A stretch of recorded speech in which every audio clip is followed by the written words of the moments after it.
Sportsman. Yeah, you in the mix, rockin' with Kenny. When it comes to news, man, they got plenty. You in the sports mix with Kenny, news and knowledge. A lot of dope techniques make kids become scholars. You need to tune in. A lot of hot topics. When it comes to sports, Kenny sounds like a prophet. You in the mix, man. You in the mix. Plus he keep you up on all the hottest trends. Plus you never know who he has as a guest. So grab a cold one, man, and just tune in. You in the mix, man. You in the mix. You in the mix. Sports mix. You in the mix. Rockin' with Kenny. When it comes to news, man, he got plenty. You in the mix, man. You in the mix. You in the mix. Sports mix. You in the mix. You rockin' with Kenny. When it comes to news, man, he got plenty.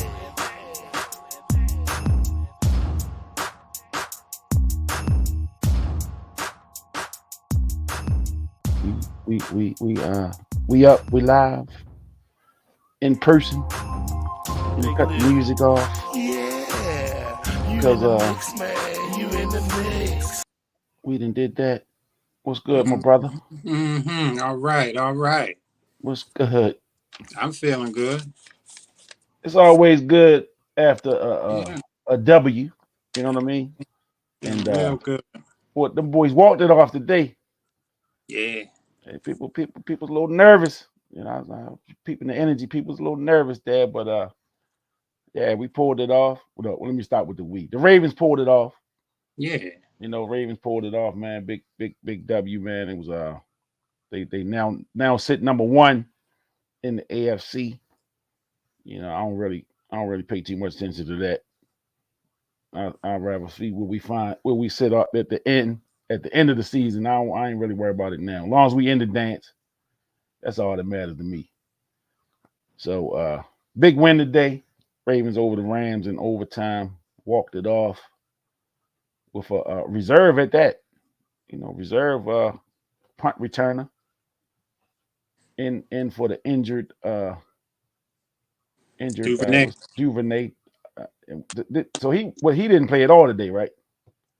He started. He played in the first half. I know he was. So he went out. So he must have got injured during the game or something. All right. Devin Duvernay went out, and he was and Wallace came in. You know, picked him up and made the big play in overtime, and the Ravens walked it off in exciting fashion. Yeah, I like it. I like it. So, what was your thoughts coming in? We ain't talked in a couple weeks. You know, we had a couple night games in there. Had the bye week, so we haven't been able to really talk about the last few games. But you know, we on track right now. You know, took a L there too. We talked after the Cleveland game, right? Yeah, we did talk after that game. We talked after Cleveland, and then we didn't after San Diego, Cincinnati, and San Diego. We didn't have a chance to talk after those games. Yeah, So, you know, a couple night games, couple of then we had the bye week mixed in there. You know, so and I think that might have played a little bit too, just that rest. You know, kind of not being in sync. You know, trying to get the wheels back on them, and because they started off a little sluggish, you know. But again, man, they did like good teams, man. You're able to do enough to, number one, stay in the game. You know, they did enough to stay in the game, and then, of course, at the end, you know, all you need is one play, and they were able to make the one play to get the W. So, Con, what's your thoughts about? Let's talk about today's game. Let's talk about the Rams. So, what was your thoughts about that game today? Yeah, I mean, I agree. You know, the Ravens been off for quite a while, and you know that can work both ways. They can be a little rusty. They can be a little out of sync, and at the same time, it can give them a little bit more energy at the end of the game, and that may have played out in both instances here. Take my hat off to the Rams. Yeah, they came to play. You know, and again, the Ravens throughout the year, we've been a little bit lucky as far as playing against backup quarterbacks and a lot of that, or Joe Burrows that wasn't fully healthy first time around. But we played a really quality quarterback and Stafford, and a guy that ain't gonna make that many mistakes, and he's not gonna choke and worry about the pressure and things like that. And it showed in the game. He stayed in there. He made some throws. He made a couple of blind throws really before the receivers even cut, and made some great plays. But these are the kind of games, that you need to be able to maneuver your way and get the win as you make your way, towards the playoffs and hopefully to a Super Bowl run. The Ravens need these kind of wins. Teams that are standing up to them, playing a really quality quarterback with a real nice receiving corps. Them guys are really good, and you saw the Ravens. The Ravens came through with the victory, man. Tylan Wallace got an opportunity, got back there, and made the play. I've never really been a huge fan of Duvernay as a punt returner. Duvernay is more of a straightaway speed guy. He's a former 100-meter champ down in the state of Texas, which is not a small feat, but he's a straightaway speed guy, not a whole lot of shake and bake. And I think he's okay on kickoffs, but I like a guy who can do a little bit more shimmying with the ball for punt returns. I think Tylan Wallace got that a little bit more. Duvernay may have lost his job. He may have lost his job as the punt returner. And I ain't mad at it. It ain't personal, young fella. It ain't personal. We got a bigger goal, and the goal is to win games and to get to that Super Bowl. And if you're not helping, in a major way, you know what I'm saying? If you're not helping in a way that because as a returner, you only get a few opportunities a game. Every game. So yeah, you're not gonna run one back every time. No. But at the same time, you gotta put some pressure on the return team, the coverage team. I think so. You got to put a little more pressure on the coverage team to make them play a little bit. And so I'm not as hard on Duvernay as you are, but I could see, because sometimes the superstition. Sometimes it's hey, we're going with the hot hand. Yeah. Sometimes and it ain't personal. And I mean, and Duvernay, I believe he's made the Pro Bowl. Yeah, I think, a couple years, maybe a couple years as returner. So the dude ain't been bad now. Right. Right. He ain't been bad. Right. He made the Pro Bowl. I just think that and he's very reliable catching the ball. I don't ever recall him fumbling any punts and stuff like that. But I still say when it comes to punt return, I like a guy that's a little bit more dynamic, and I think Tylan Wallace bring that to the table. And then on top of that, Tylan Wallace, I read an article where he had just bought his mother a vehicle during the bye week, a Mercedes, and he was so happy that he was able to get back to his mother. I think she's been a single mom. It was like 4 or 5 of them. He has a twin brother.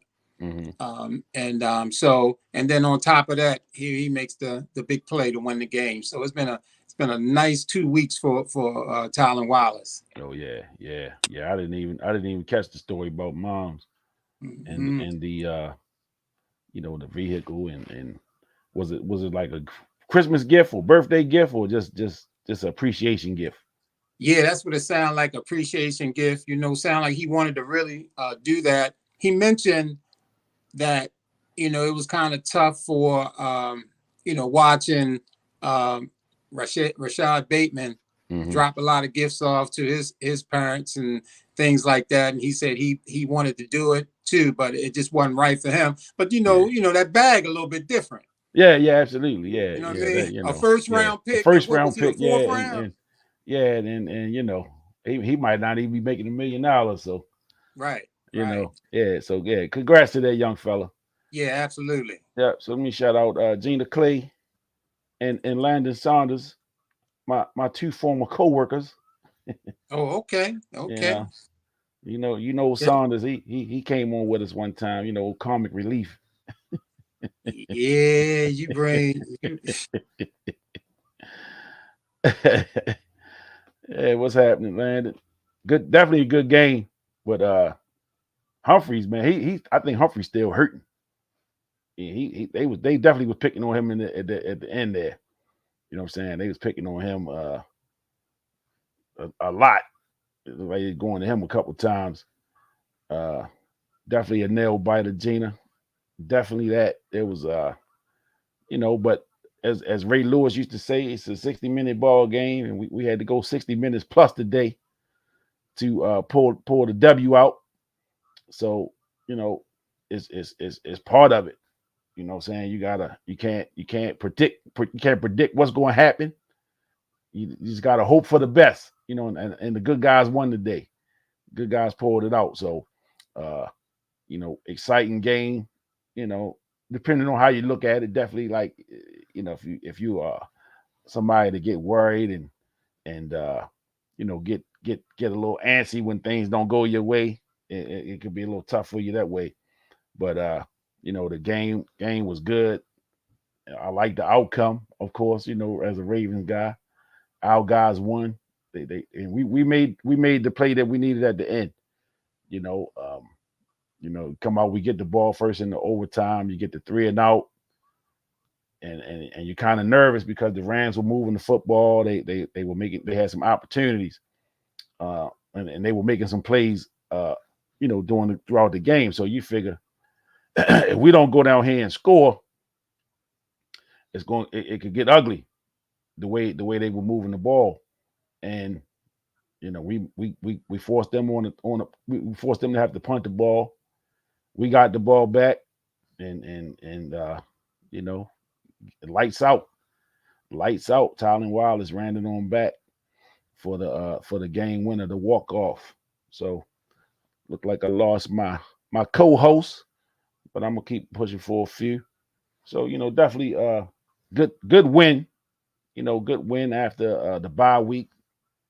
Couple wins and before the bye. So we right now at 10-3, sitting on top of the AFC, number one seed in the AFC right now. Um, we got some big games coming. We got some big games coming up here. So the schedule is not going to get any easier for us, going down the stretch here. Let me see, Landon. Let me see. Hey, welcome back, Dino. yeah, So yeah. Landon, that's championship pedigree to win games with D. Oh, and special teams holding the team down different. Absolutely, man. And you hear that. You hear people talk about you got to win in all phases. It's not just Lamar. It's not just what Lamar did or didn't do. It's not just the defense. Like it's not just the kicker. It's all phases. You know what I'm saying? And today, this was a prime example, man. That you're not one person is not going to win or lose the game for you. One person is not going to win or lose the game. It's a collaborative, man. It's a team effort, and we got that today. We got a little offense, the defense, give the Rams some credit. They made some plays. They came to play, and Stafford is Stafford is a Super Bowl winning quarterback. He's a Super Bowl winning quarterback, and he's I think they say this is his 15th year. It just don't even seem like it's been that long for him, but this guy's a crafty veteran, man. Always been looked upon as one of the top tier quarterbacks in this league.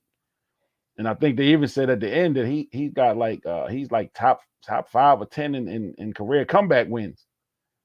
So that wasn't easy. It wasn't going to be easy with him, man. So it wasn't a walk in the park. Plays had to be made, and sometimes it's not how you make the play, it's when you make it. And the Rams overtime possession, the Ravens defense held them. Which again I said while you were off, we got the ball with we got the ball first in the overtime. It's excitement. Let's go score, and we go 3-and-out. We go 3-and-out. So at that point, there's that concern because we kicking the ball to Stafford, who again is not a slouch by a long shot. This dude is the real deal. He's a Super Bowl winning quarterback, and there's that fear that he's going to lead his team to the victory. And really, at that point, all he needed was a field goal. So all he had to do was get him in position for a field goal. But the Ravens defense did what they had to do. They got him off the field, and then of course the ensuing play, was the punt return for the game winner, man. So good win. Good win, man. My steak is seasoning right now. The beers in the freezer getting a little more chilly. You know what I'm saying? Everything gonna be a little better tonight. Sleep. I'm probably sleep a little better. Everything gonna be good tonight. So yeah. It's always better after a win. Always better after a win. And Lamar, since Lamar has been the Ravens quarterback, has always been that thing about putting some playmakers around him, some folks that can make some plays. Mm-hmm. And I think today you saw that come into play. OBJ, man, made a couple of really nice plays, man, adjusting to that ball, flipping around, and that ain't an easy thing to do. No. To locate that ball and then switch back over to your other shoulder and make that grab. And he did that a couple of times, one for a touchdown, the other one for a big play. Mm-hmm. And he's definitely been earning the money that they're paying him. So OBJ was a big pickup. I know Zay Flowers had a couple of drops in the game, but he came back, made some big plays down the stretch with the touchdown and the 2-point conversion. So, that's another playmaker there. Aguilar making some catches. Keaton Mitchell almost took it to the house early. He was a little off balance. Yep. Going through that hole there. But he's a big play guy. And so, all the way around, you got to like the package that's around Lamar. I like to see these close games because I want to see Lamar, put that cape on. And he did that in regulation. He put that cape on, let him down, and got that score. Definitely disappointed in that 3-and-out in the overtime. You can't let that happen. Wasn't happy about that. But Lamar, I thought, played a really strong game. The one interception that he threw, it was really a well-thrown ball, maybe just slightly underthrown. But he had a pretty good game, Lamar. And his defense, man, that's another thing is that, over the last, I don't know, man, 2-3 games or so that the other teams have been able to run the ball a little bit on the Ravens. Mm-hmm. That's one thing I noticed. I know Matabike can get to the quarterback from the inside. I think they say he was the leading sack guy from the interior. I'm not so sure about, his run defense. And I think the Ravens do that little shuffling, trying to get the best run defenders in on plays that they think they're going to run the ball, and then bring in guys that can rush the pass on plays they think that are passing downs. Mm-hmm. That's a tough thing to continuously do. But I think the guy rushed for over 100 yards. I'd like for the Ravens to kind of, tighten up on that, the run defense. But all in all, man, you got to be happy with overall the game. I thought that in the second half, it seemed like Marlon Humphrey was a little bit out of sync. His feet wasn't up under him. He hadn't played in a while. So you got to give him that time. And I'm starting to notice that these teams aren't even throwing the ball at Brandon Stevens. That's how tough he is over there on that side. And you haven't heard Stone's name either in the last couple of weeks. Nah. So I don't know if it's they're aware where he is. Now I ain't saying he Ed Reed back there. No, he ain't that. I ain't saying that. No, he ain't that. I mean, he was at one time leading the league in interceptions. I don't know if he still is or not. But big thing, man, was the injury to Kyle Hamilton. Kyle Hamilton didn't come back into the game, so I'm a little worried about that because that guy is absolutely a primetime player, man. That guy is so good. hopefully his injury ain't nothing really serious, and he could come back next week. Yeah, Hamilton's a monster. He's a monster, man. He's a monster, and he's a kind of a throwback, kind of a safety, because he's a hitter. You know, he one of them dudes. He lay that wood, man. I mean, yeah. He's the type, and I know they kind of looking for him. Mm-hmm. You know what I'm saying? Because he laying some solid hits on these dudes, man. So and the film don't lie. So I know they seeing this stuff on film. They like, yeah, you got to be aware of him. You know, especially coming across the middle, or you know, when we getting a pass and we know that he's on that side of the field. Let's just be aware of where he's at all times. And it's kind of interesting, man, because I take my hat off to DeCosta, man, for drafting him in that #1 slot that year, because to be honest with you, I hadn't even really heard his name really mentioned that much previous to that draft. And then when the Ravens drafted him, you know, my first thing was who?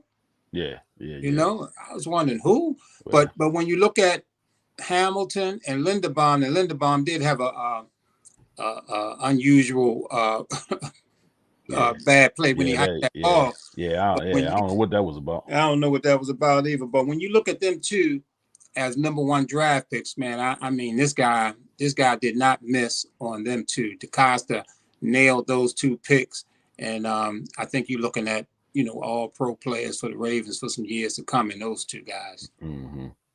So let's talk about #8 down the stretch there. You know, because I mean we know what people say about him. We hear all of the talk, all of the what he can and can't do. You know, and usually, you know, those type people don't have a lot to say after wins. They usually jump out after a loss, and most times, you know, it's the loss is clearly pinned on his shoulders, whether it was his fault or not. You know, and I think that's I think it's unfair, the criticism that he get, #1, and but we know that he's not gonna get the praise from them same people when he make plays. You know what I'm saying? And so to hit the go ahead touchdown under 2 minutes, and the 2-point conversion, which proved to be big, because you know the Rams came right back and kicked the field goal to send it to overtime. So you know, I mean the kid, man, making plays. You know, I have the supreme confidence in him that he's going to do what needs to be done when it needs to be done. You know, it may not look like Peyton Manning, it may not look like Tom Brady, it may not look like people wanted to look, but he's getting it done. And I think you hit on it earlier, man. A big part of that is who he's throwing the football to. You know, who the weapons are. And you don't have to have all pros, and you don't have to have Hall of Famers at all these skill positions, but you just got to have guys that can make plays. You know, and that's key. You know, you got to have guys that can make plays for you. And you know, the young fella Zay Flowers is becoming a playmaker. Of course, OBJ playmaker. Likely had a nice TD today. With the run after the catch, he showed some speed. You know, which he showed us that his rookie year. He showed us that he could make some plays. He just inconsistent catching. He has got to catch the ball. Likely, and then you know the running backs made a few plays. You know, but I'm just impressed with Lamar, because you know, again, he had the pick today.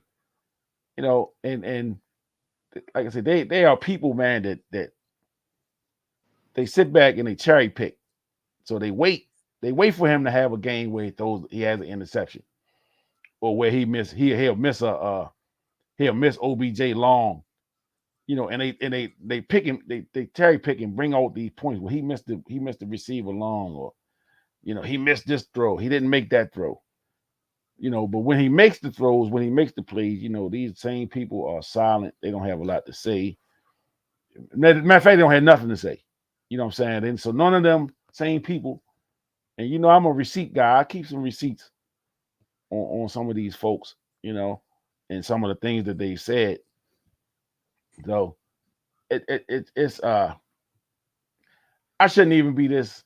I shouldn't even really be bringing it up, but I'm petty like that, you know, and I'm petty that way, and you know, give the young man his flowers, man. When he making plays, when he doing things, you got to give it to him. You know what I'm saying? Well, let's give it to him. So you know, Lamar, congrats. You know, you made the plays down the stretch to put us in position because at the end of the day, you know, the touchdown was big, huge.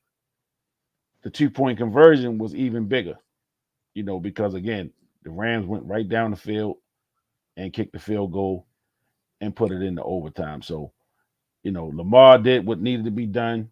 You know, he showed up at times when, you know, remember they were saying, you know, just get the Ravens down and make him have to throw the ball. You know, remember that was the talk. You know, make him have to throw and you can beat him. Because you know, that first year, well, the year he won the MVP, they were beating people so bad. So that was the excuse. Well, they always got big leads. So, you know, if you get them down and you force him to have to throw and make plays, you'll beat them. Well, that wasn't the case either, you know, because he's shown that he can play from behind. He's shown that, you know, he can get you a big lead. So, you know, I just think it's a lot of inconsistency. And mainly it's a lot of that because the people just don't like this kid. That's what the bottom line is. There's people that really don't like him. And so they wait for opportunity to jump on him and to beat him down. You know what I'm saying? But when he does well, when he plays well, when he makes plays, those same people are, you know, probably, you know, at the laundromat right now, you know, or at the supermarket. Well, I didn't see the end of the game. You know, I didn't even see the end of the game. I don't know what happened. I'm sure you did. I'm sure you didn't. But you're gonna hear about it if you tuned in to this show, The Sports Mix. Yeah, yeah, and you know, people identify when people feel a certain way, they Mm-hmm. lock in to what they feel and they lock into their beliefs. They lock into who they rolling with.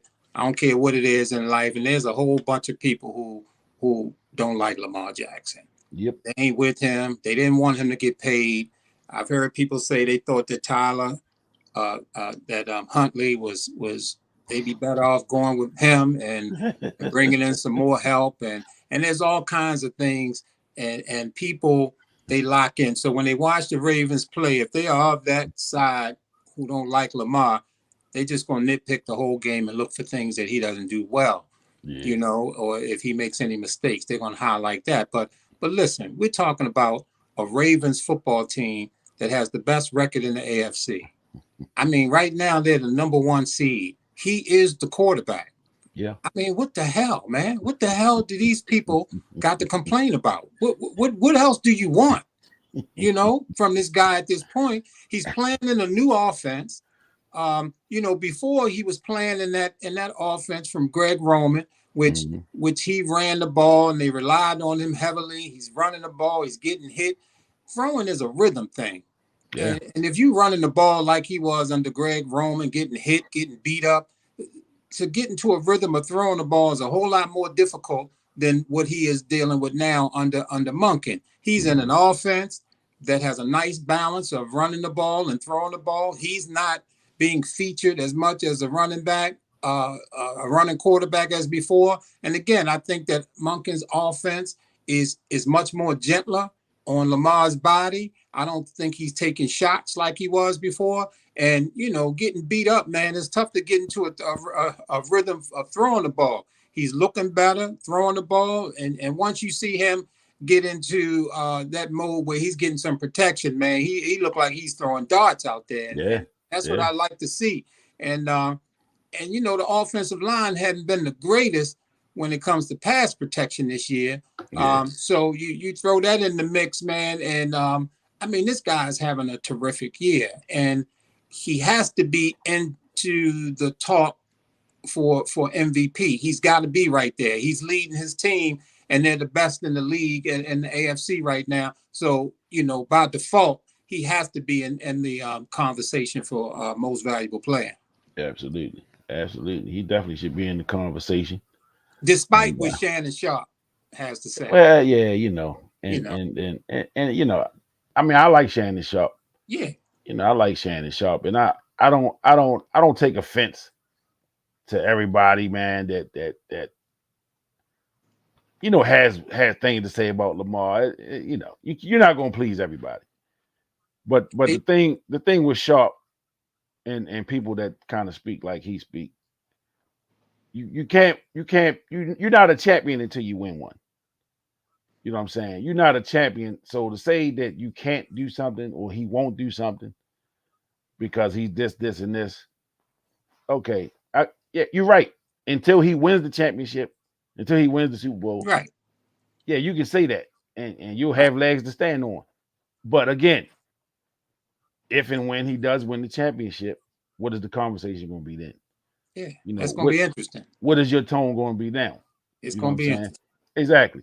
Exactly. So, I get it. It's not, it's not John Elway. It's not, uh, Tom Brady. It's not Patrick Mahomes. It's not that.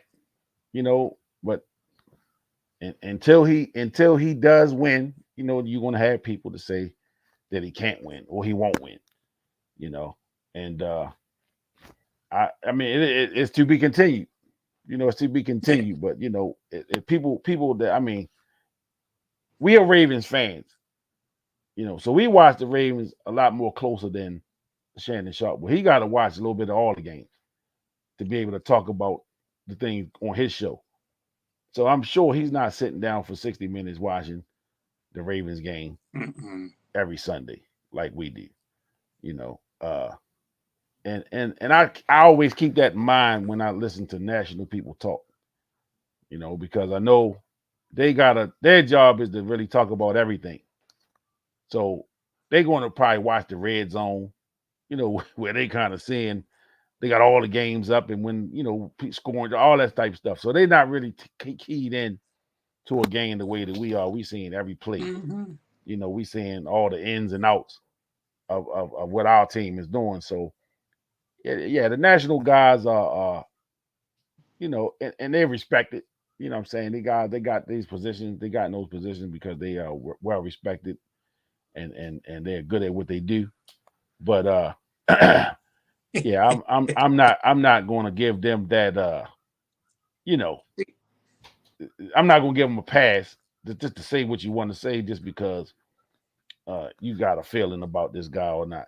You know, I'm watching. I got the Buffalo Kansas City game on now, and Josh Allen was supposed to be just that guy. And Buffalo was supposed to be that team, and I think they 6-6 right now. 6-6, and one thing about Josh Allen, he gonna give something up, and he just threw an interception a little while ago. You Mm-hmm. know what I'm saying? So yeah, I'm a Lamar guy, so I'm not apologetic about that at all. I'm Yeah. not Well, I'm not apologetic about that at all. I like Lamar too. I mean, he's must see TV to me, Hmm. and Hmm. his era as the Ravens quarterback, I'm loving it. I don't ever want to miss a game when Lamar's up under center, and but I'm not the type person just because I like somebody that's going to blind me from the truth. I'm going to Yeah, see the truth absolutely. regardless of what's going on. So, when Shannon Sharp throws some stuff out there saying that Lamar Jackson has the same amount of touchdown passes as the New England quarterback, Mac Matt Jones. Mac Jones. Mac Yeah, Jones. He's got the same amount of touchdown passes of Mac Jones. Can you believe that? This is the truth. You can go fact check this. You can go look this up. I'm not sitting here blah blah blah blah blah. Yeah, but what does that mean, Shannon? right, right, What right. does that mean? Because he got the same amount of touchdowns. You talking about a team that's out, lost, ain't gonna be in the playoffs, and you talk about a team that's the number one seed in the AFC, got the best record in football. What are Right, you talking about? right, right, right. So he's making some crazy comments, about the Ravens and Lamar Jackson stats that means nothing. That means what he said meant absolutely nothing. Right. And he's going to hang his hat on something like that. Now, he says that, Lamar Jackson has X amount of turnovers in the fourth quarter. Okay, now he telling some truth right there. That makes some sense. Lamar got to protect the ball. He got to be more careful with the ball in the fourth quarter.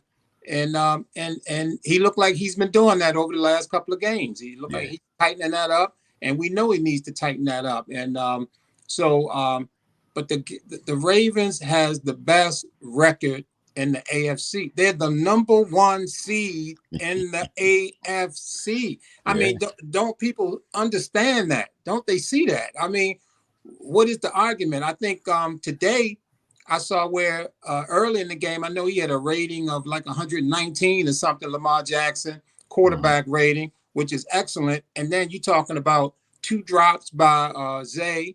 I think likely dropped one. I saw Rashad Bateman, man, break stride on a long ball. He didn't even run hard for that one. Right. That turned out to be an overthrow. Yeah. So when you take away some of those drops, Lamar Jackson's rating is even higher. So and then the interception that he threw was not a bad interception. Right.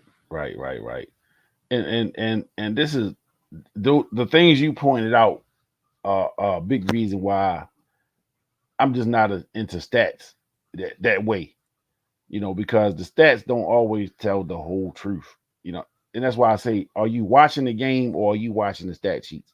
Yeah. You know what I'm saying? Because if you watch the games, you see, you know what I'm saying?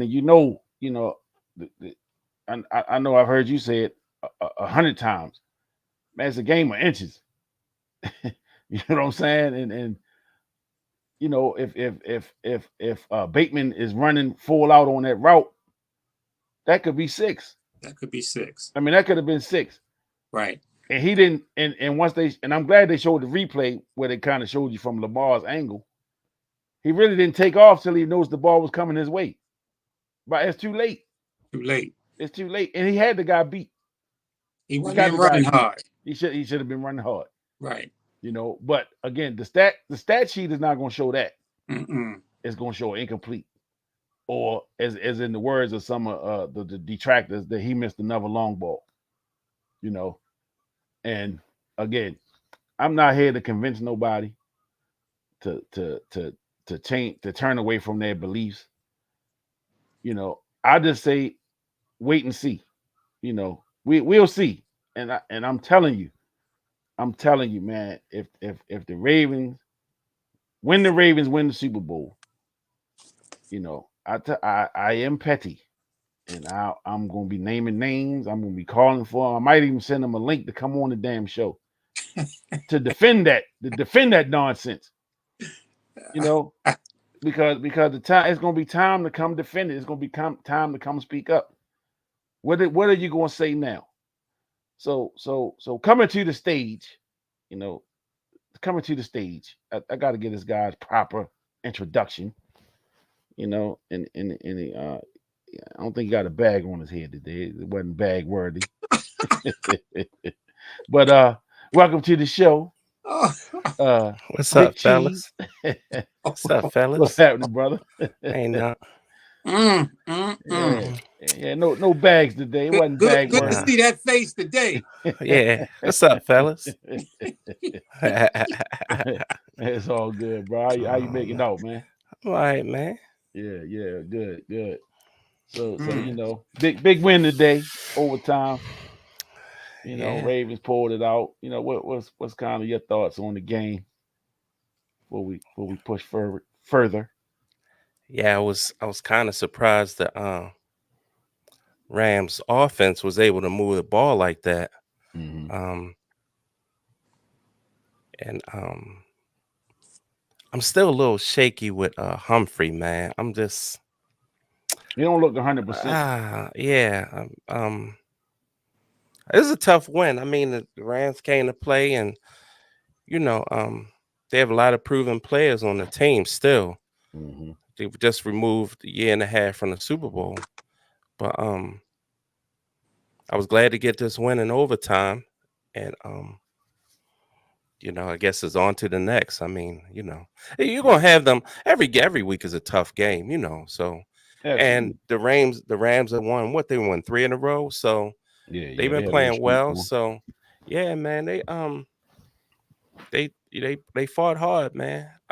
You gotta give it to the Ravens. I'll give it to the Ravens.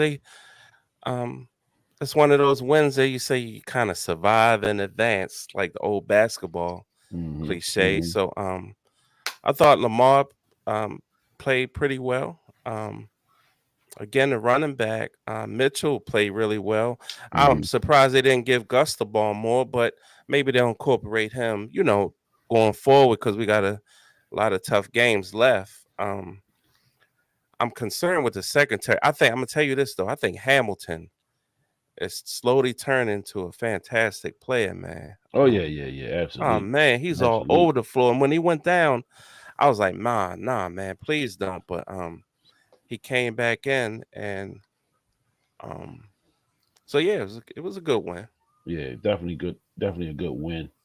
Um, yeah, I mean, I was pleased, and again, I'm not I'm not a guy that I don't bite nails. I understand it's 60 minutes and the game wasn't out of reach at all. I don't think it was never a point where I felt like it was getting away from them. You know, the Rams came to play, and I'm one to I always say, man, listen, these are professionals. The other team is trying to win just as much as we want our team to win, and they're going to make plays, and it's up to us to react and to do what do we need to do to get back Mhm. on the positive side of things. So good team win. As we talked Mhm. about earlier, man, the defense, you know, got tested a little bit, and again, Stafford, man, is a Super Bowl winning quarterback. You know, a 15-year veteran. It's funny to even say that.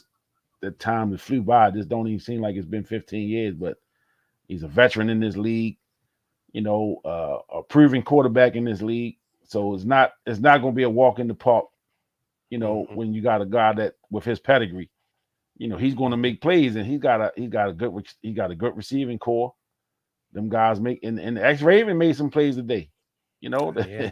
he made Mhm. a few plays today. So and I'm Hey, sure that was in the game plan. Let's Mhm. get you, at least get you one. Yeah. So this is a good overall game, I think, man. And we came out on top. We came out on top, man. So I, yeah, I and as we always toss out there, man, about it being a game of inches, and which is so true. Um, I still have, um, I still think John Harbaugh is a little shaky when handling timeouts. I hmm think coming at the end of the first half, he didn't call timeouts like I thought he would have. Or I mean, it was a couple of plays where and then he even threw a challenge on a play that ain't even challengeable that they're yeah. gonna challenge anyway, and the Ravens lose a timeout on that. I mean, some of these plays, man, are really. I mean, that play there was really asinine. For him to throw the flag on a touchdown where they review all of the touchdowns anyway, Yeah. and he Mhm. challenging the call, the call. I mean, man, he looked really he looked bad on that. He looked Yeah. bad on that. And I Yeah. mean, so I still have a little bit of an issue with him when it comes down to these plays and these challenges and things like that. But you know, overall, the Ravens won. I thought the guy Millette played a horrible game. Um, I was watching some of these receivers that was wide open, and on Who's the that? Number replay, I 10? could see that it was his guy. Number 10? Yeah, Yeah, yeah, yeah, yeah. it was his guy Yeah. he wasn't covering. He didn't. He just had a really bad game. Yeah. And even on that last defense down there close to the end zone, he could have been called for pass interference on that. They didn't call that, but man, it's a good win for the Ravens. They got to win these tough games. You got to Yeah. win these Yeah. real tight games. Um, um, and I don't really have a whole lot of negative. Yeah, they moved the ball on the Ravens. They was running. Matter of fact, they opened up the game with 9 straight running plays. Yeah. Took the ball all the way down the field. Yeah. And then went to the air and came up empty in the red zone. You know, but another good win, and this win is really important because these next games, like you mentioned, against some tough teams, man. The 49ers, and who else they play? Let me tell you. I'll tell you in a minute. I guess the Steelers in there, 49ers. Yeah. Steelers is the last game. Steelers is the last game of the season. 49ers is Christmas Day. Jacksonville. Jacksonville's next week. Yeah.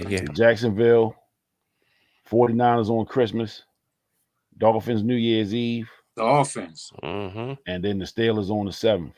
So they got 4 left, and these are all 4 tough games.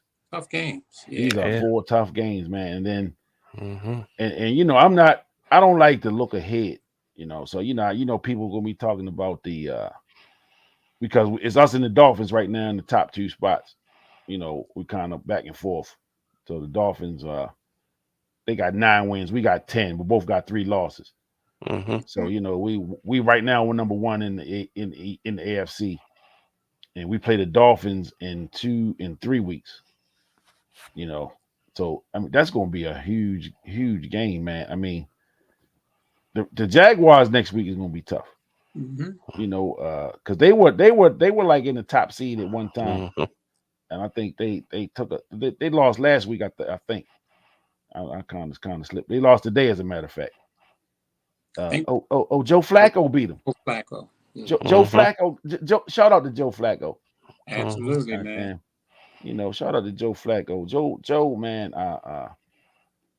Another person, man. That I mean, we understand who Joe is and his importance to the city, and you know what he did while he was here, and you know we understand, you know, with the drafting of Lamar Jackson, it was a sensitive subject for people that were loyal to Joe Flacco to a fault, you know, and that's just my opinion. You know, loyal to a fault, because I'm just of the belief that his time here was up, you know, and so I get it that, you know, people just never, and you don't forget that he won us a Super Bowl. That's ridiculous.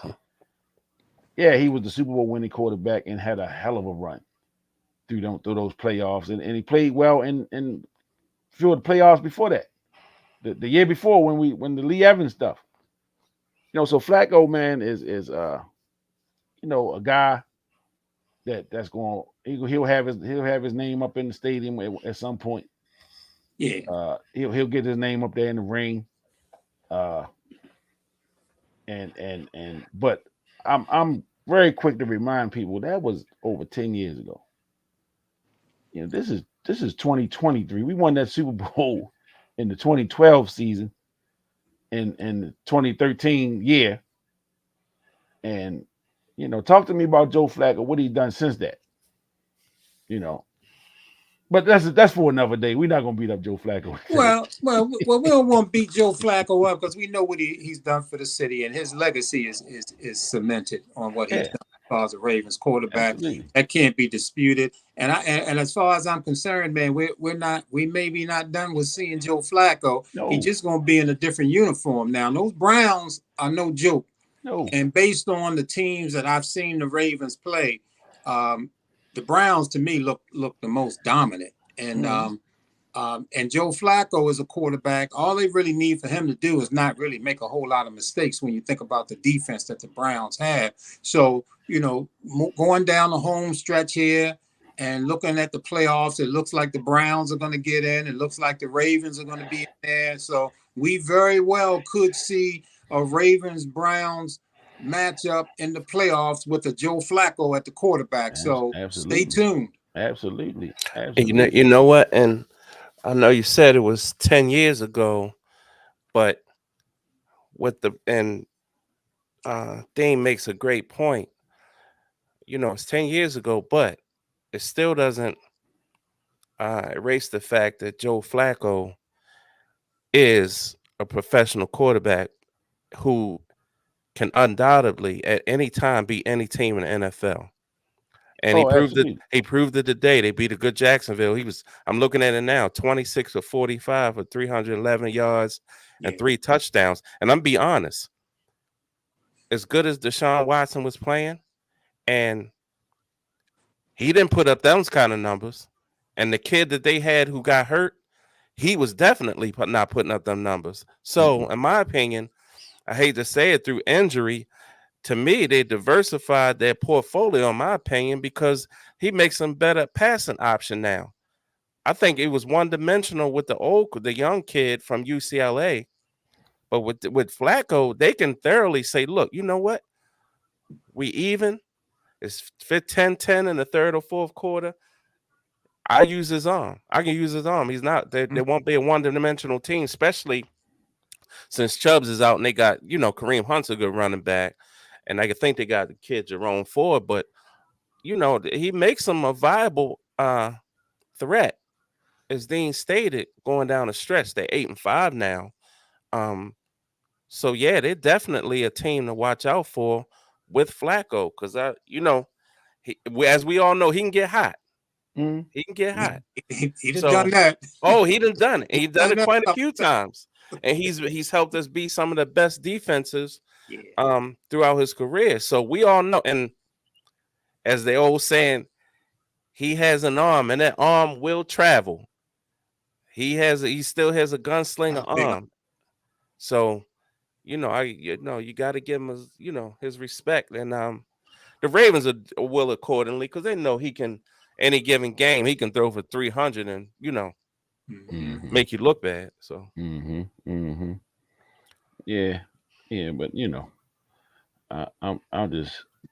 I watched them in between time, So hey, it ain't over till it's over. But I'm hoping that the Joe Flacco that left Baltimore shows up when we play him. Yeah, it's pretty, and it's pretty interesting, man, that it's pretty interesting that the guy was on the sideline. He wasn't with anybody's team, and Browns run into some injury issues. And I know there was a couple of guys out there that was vying for that position, but the Browns franchise, they chose Joe Flacco. They called Joe, brought him in, signed him up, and now he's starting. I mean, that ring carries weight, Dean. I don't care what nobody 10 years ago or not. Pretty amazing. Pretty amazing. They called him in and got him as the starting quarterback, and now he's produced some wins. Yeah. And I think the way that Browns team is structured, see, a guy like Flacco is probably good for them. He ain't trying to be Superman. He ain't scared. You see, he's still pretty cool back there as the quarterback, and he ain't gonna be all messed up over some defensive scheme or anything. He done seen everything in his career. So I like I say, we could see a Browns Ravens playoff game, and that would bring a Joe Flacco out to play against the Ravens. And the media gonna eat that up. Oh yeah. And it's gonna be people here that's gonna pick sides. It's gonna be Ravens fans. It's gonna be Browns fans that week. All that nonsense. And you said it, Kenny. You said that you thought that his time was up with the Ravens, and not only did you think that, the Ravens thought that. I mean, they drafted Lamar Jackson. Yeah. And in his rookie year, again, man, you remember when Ali. Now I know Cheese. When Ali hit Sonny Liston, they called it the Phantom Punch. But Ali said it was a he called it an anchor punch. The ankle punch. You come down on the man and hit him, and you could see his head like jerk a little bit. Well, I'm saying that Joe Flacco, when they said he had a hip injury, I'm saying that was a phantom injury. Ali's punch was legit. That hip injury was not legit.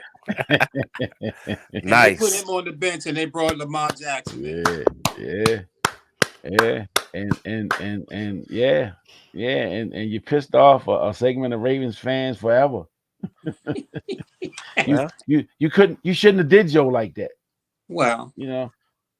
you know, first he was a running back. Lamar was a running back. He's not Yeah. a quarterback. mhm. So we had to go through that for a time period, you know. Yeah. And he can't read defenses. He had to go through that for a while. Yeah. Well, I just had a conversation online, of course, with somebody who I don't know. It happened to be a friend of a friend who talked about the intelligence of Lamar Jackson and his inability to to read defenses, and he's not intelligent enough to be a winning quarterback in this league. And I'm just like, Why'd he say that?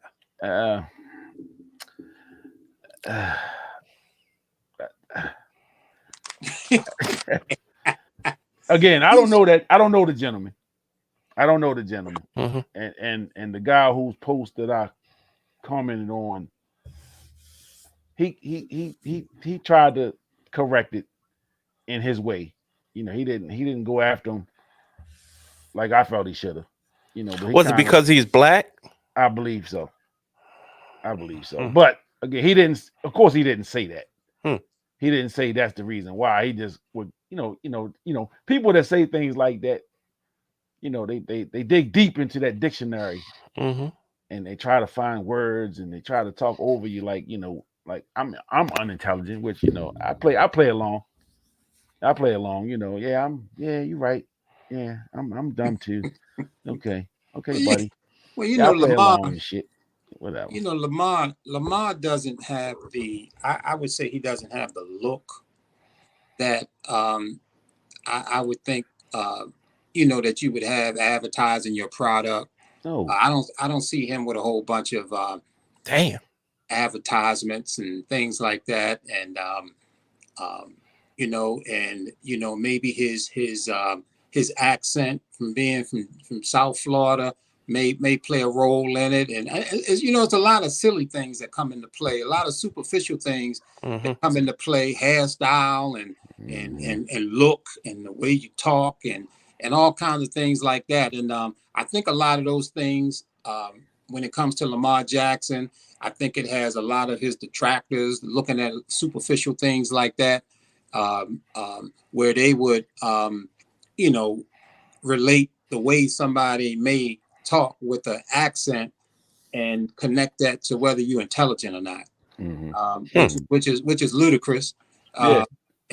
So I think a lot of those things have I won't say hampered Lamar, but I think it has kept him from being put out there more in the spotlight like a Patrick Mahomes or the guy from Philly or some of these other black quarterbacks. Yeah, absolutely. And the old saying, what was the Old Spice commercial? Image is everything. Image is everything, man. And part of me really believes that he don't even really care about that kind of stuff. He just want to play football. He just want to play football. So, again, you hear like the whispers, the things that I hear people talking about.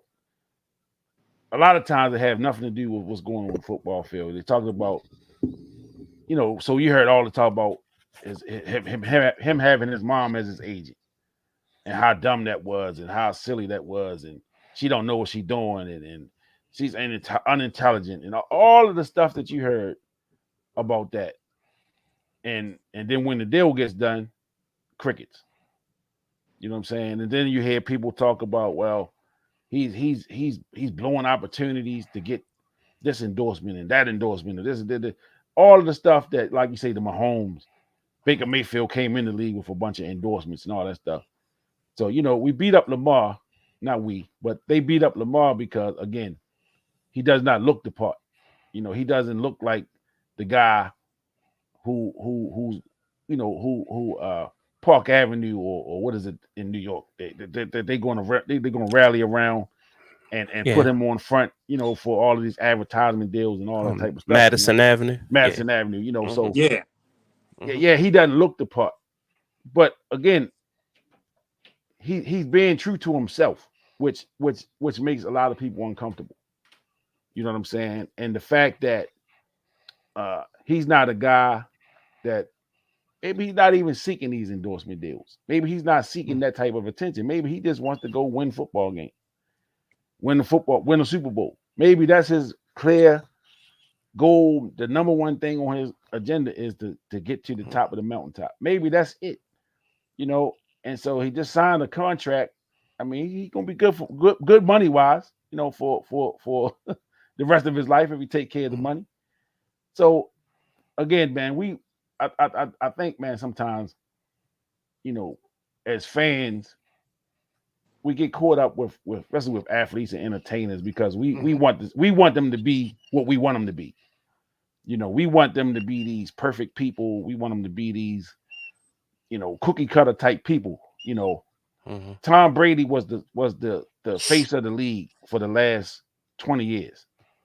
He was the guy. Peyton Manning before that, or they kind of was neck and neck. So everybody in your whatever imagination, you want that kind of guy to be the quarterback. A Peyton Manning, Aaron Rodgers. You want that guy to be the quarterback because he's media savvy. He's a great salesperson. He's a handsome guy. He's all of the things that the popular opinion wants. Think about Joe Flacco when he first came here. We saw Joe Flacco evolve into, I heard people say he was one of the most handsome quarterbacks in the league. They were not saying that about him when he first came in the league. They weren't saying those type of things about him. And for all that Joe did as a Ravens quarterback, even winning the Super Bowl, didn't propel him into the spaces that Tom Brady's and the Peyton Mannings and Aaron Rodgers, those guys were from a advertising standpoint, from a marketing standpoint. He wasn't able to capitalize off that Super Bowl in the way that those guys did, with the things that they were able to do. And so, a guy like Lamar who has an MVP under his belt, a league MVP, he's putting up these crazy numbers. He's must see TV. The networks love him. They know because they know he's gonna have people tuned in to watch what is he going to do this week. You know what I'm saying? And so he hasn't, or not that he hasn't. I just think that's not his agenda. That's not kind of where he's coming from. From that standpoint, wanting to get into that space. Because I'm sure there's opportunities on the table to take advantage of some things, man. But when I hear him talk, all you hear him talk about is winning football games. You never really hear him talk about money. He wanted to be paid fairly, which who wouldn't, and he got his contract. But you never really hear Lamar talk about anything but winning football games, unless I've missed something, But I feel like that's kind of what I've heard him talk about, at least for the time that he's been here, and except for when he was going through his contract stuff, and he just wanted to be paid fairly. Tell me this, and you guys make some interesting, comments about Lamar. I've said it, going back to your shows a year and a half or two.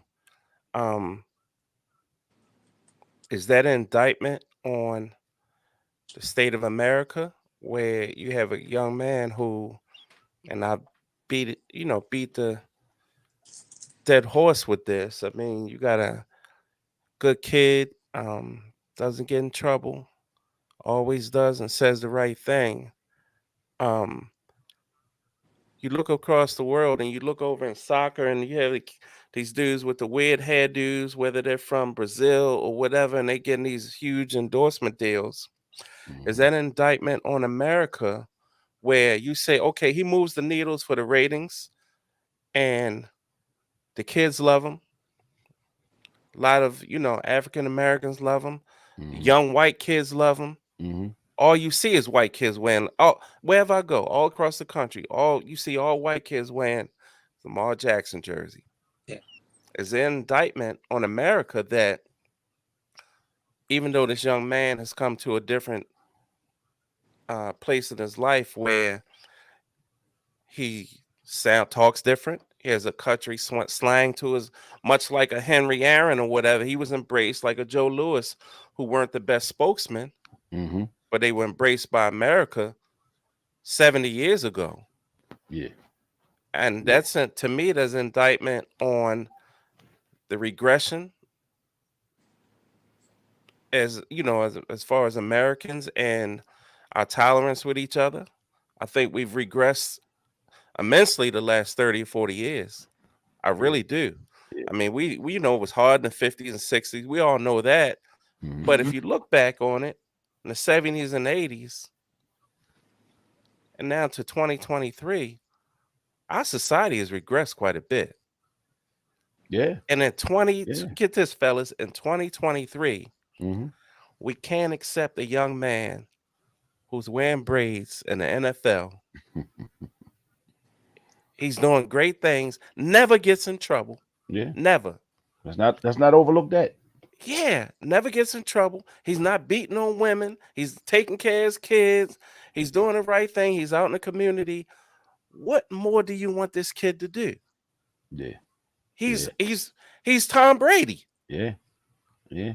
But you He's know what? He's an all-American kid. That's what he is. And the sad thing is, Cheese, you know, all those things you listed that he's not doing, there's somebody waiting with their keyboard right now for him to get a parking ticket, Absolutely. for him to get a speeding ticket. You know what I'm saying? For him to say something on Twitter that you know, in the heat of the moment. You know what I'm saying? Oh, see. You know what I'm saying? So it's definitely an indictment. But I think, man, it's just sometimes people are reluctant to kind of let go of what they believe. You know what I'm saying? And so, yeah, we you know, think about Ray Lewis, right? I bring Ray up because, you know, we here and he got into trouble in 99. He got into the trouble down at the Super Bowl. You know, think about had that been, say, Jamie Sharper and not Ray Lewis. You know, the results of that I think would have been totally different. You know, I don't think it maybe not Jamie Sharper, but somebody lesser than Ray Lewis. You understand what I'm saying? If it was them that got into that same situation that Ray got into, and you know, had to go through the things that Ray went through, I don't think you get the same support that Ray got. You know, I think a lot of the support Ray got was because of who he was, and he produced. You know what I'm saying? He was producing at a very high level, even in that was maybe what his third year in the league, third or fourth year in the league, man. So you could see, you know, he was going to be something different, you know, but he was not a quarterback because, and you know, we can go back. We all here old enough to remember where even middle linebackers were looked at as, you know, a white guy's position.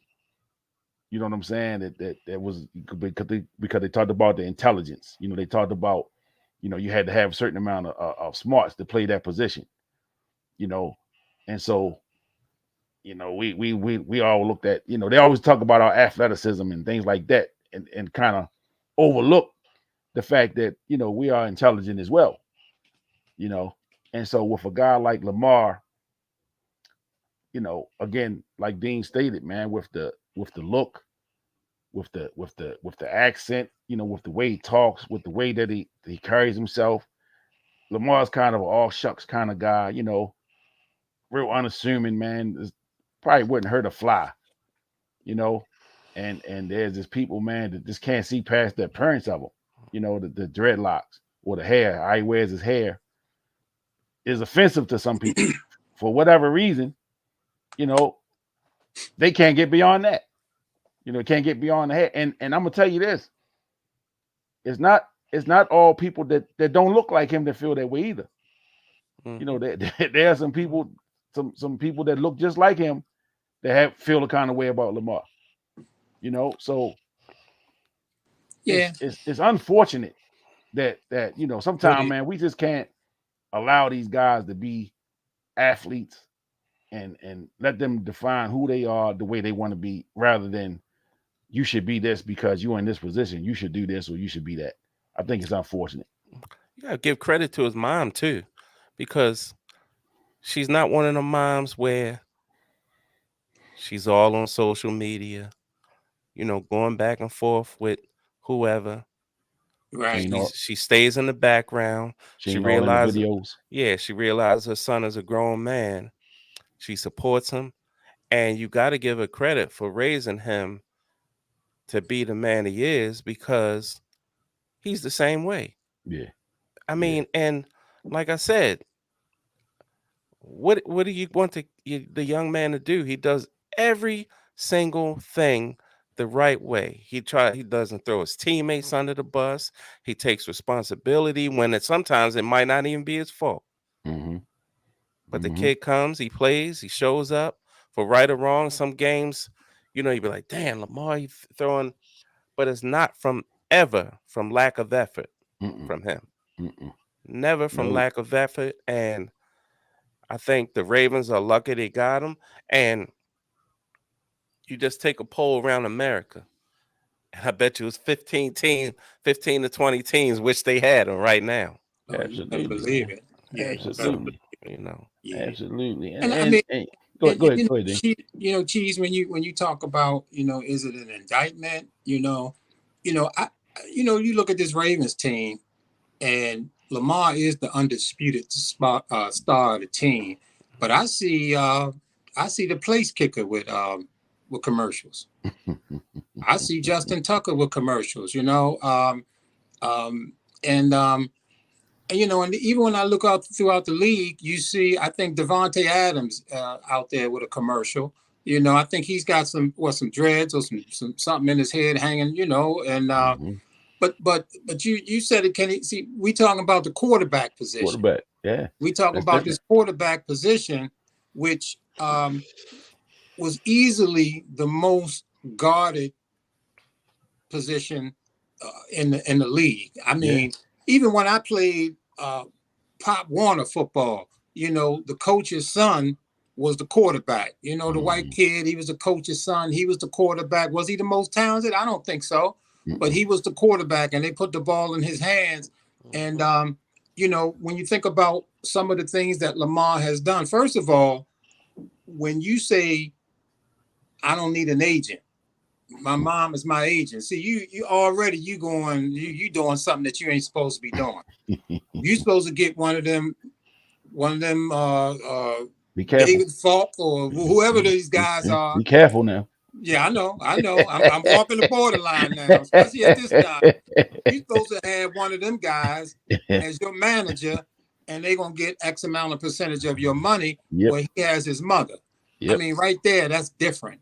And and I think I don't know, was it 2-3 years ago? It was the 100th year anniversary of the NFL, and I sat back and I watched a lot of those programs where they were talking about the top players at each position. And when you went to the quarterback position, you didn't see nothing but white as the top quarterback. There was no black quarterbacks that made that list after the first 100 years of the NFL. And that's because the quarterback position was one of the most protected positions. It was a position that was off limits to non-white players. And I mean from Little League. I'm just saying from Little League it was like that. And Lamar's mother throughout his career has always had to step forward and say, no, my son is a quarterback. My son is a quarterback. He's fast. They want to put him at receiver. They want to put him at corner. They want to do all these things. No, my son is a quarterback. So that quarterback position has been so protected that no one made the list. And I remember hearing a couple of the black commentators saying, I mean, come on now, you got to be able to pick one. What about Warren Moon? What about, they was throwing some names out there, but, and I'm just saying, even when you had a player like Michael Vick come into the league and he was doing his magic in the league and he was on his way to becoming a Hall of Fame quarterback, They jacked him up, man, with a crazy sentence because some dogs was fighting. Mm-hmm. They locked him up for 3-4 years. Behind that, he didn't kill nobody. And it derailed him from becoming a Hall of Fame quarterback. So this quarterback thing is still protected, has been protected, but right now they done kicked the door down, and you got so many in the league now that you really can't even argue too much about it now. It's no stopping the black quarterback now, and Lamar Jackson is right up there with the best of them. Absolutely, absolutely. And again, it's unfortunate, that even like when you talk about Vic, right? Just think about it. So he lost 3 years, and it is what it is. He was sentenced. He did the 3 years, and he came back. And I just remember all of the people that were protesting, man. That it was just people against him even getting another opportunity. You know what I'm saying? I mean, we got people that's on record as having been part of manslaughter, and have people have died behind some of the things some of these people have done, and they've gotten a second chance. You know what I'm saying? And again, I'm not even gonna get into the animal thing, but I'm just like, yo, you pay your debt to society, you should be able to get the opportunity to work at your craft, whatever that is. You know what I'm saying? So and to make the money that you were able to make. And I was so happy when he was able to come back and he got that $100 million contract with the Eagles, and I think he proved himself. I think he proved himself that again, had he done things the right way the first time, clearly he would have been a Hall of Famer. I think he would have, but and he's somebody who said himself that, I didn't always do things the right way. I wasn't really studying film. I didn't really do the things. I just was out there balling, and so here's a guy that's taking responsibility for his shortcomings, So I mean, I respect that. I respect that totally. But again, there's a segment of society, man, that we are unforgiving. We are unforgiving as a society, man, and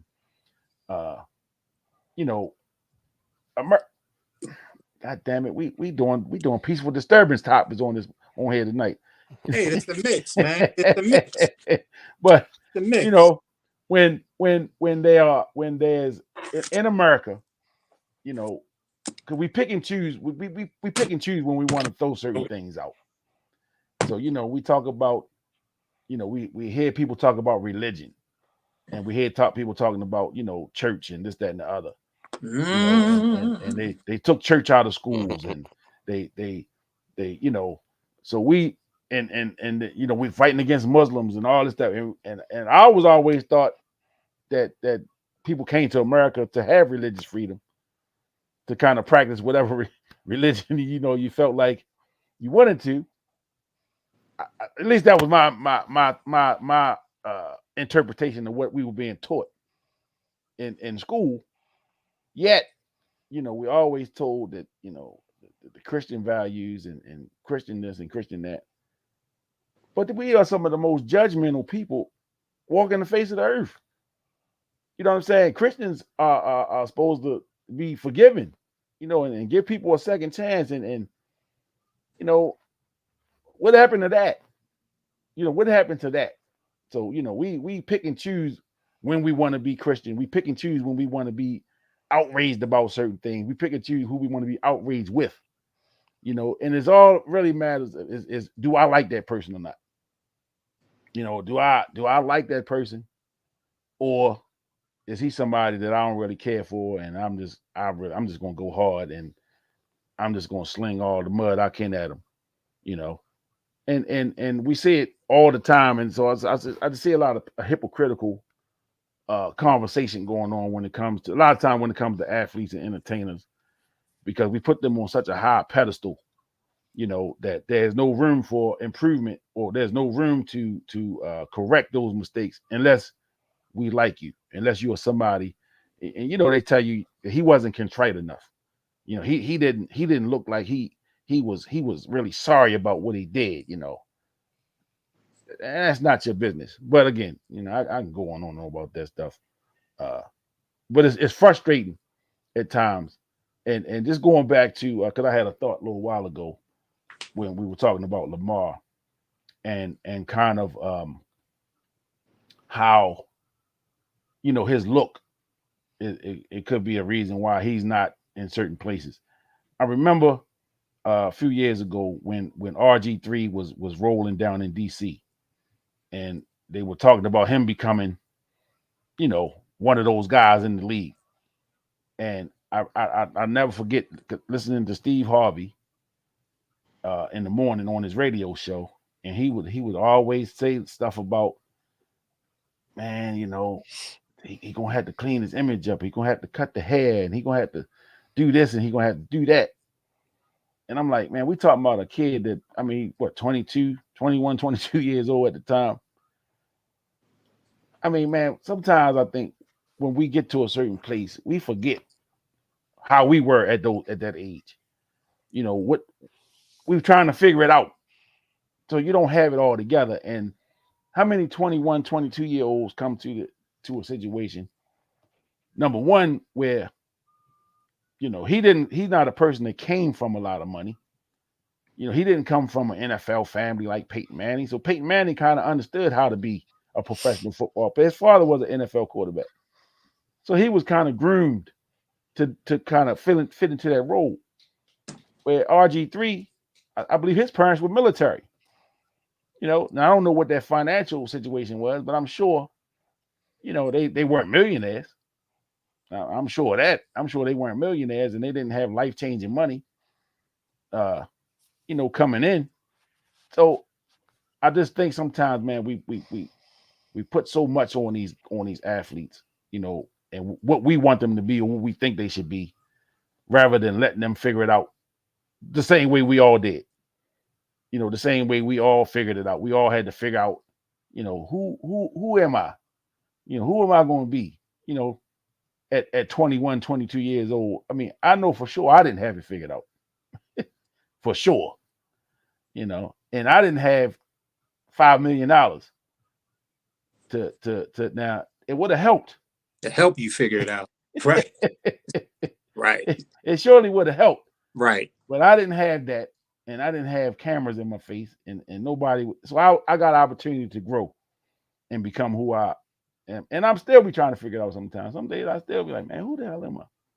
You know. Yeah. But hey, it's not easy. It's not an easy thing to figure out. It's not an easy thing. It's a very difficult thing to figure out, you know, what you want to do in life and all that kind of stuff, you know. But one of the journeys in life is to figure out who you are, because you just need to be. If you can just figure out and just be who you are, that'll really save a lot of energy, and you can kind of, you know, shield off and not listen to the naysayers and all that kind of stuff. I just think that a lot of times, again, we identify with what we believe in, you know, and you have a lot of people who consider themselves and identify as Christians. They set the standard, and their thinking is all about Christianity, and a lot of those people will shun. That was a cheese signing off. I'm not sure, but I couldn't see. Yeah, but you know, you have a lot of people will identify as Christians. They will shun other religions. You know, you have people who walk around identifying with their race, and they may have a problem with another race. You know, I don't really have a problem with people identifying with things, but to me, you know, you have to be mature enough to recognize other people and their beliefs. And I think the bottom line is you know, trying to get to the truth and what's best for everybody. And I think a lot of people fail to do that. And you know, and who's setting the standard for what somebody should look like? You know what I mean? Who's setting that standard? This person should look this way. I mean, every president that you've seen in the White House, they have their faces completely shaven. Yeah.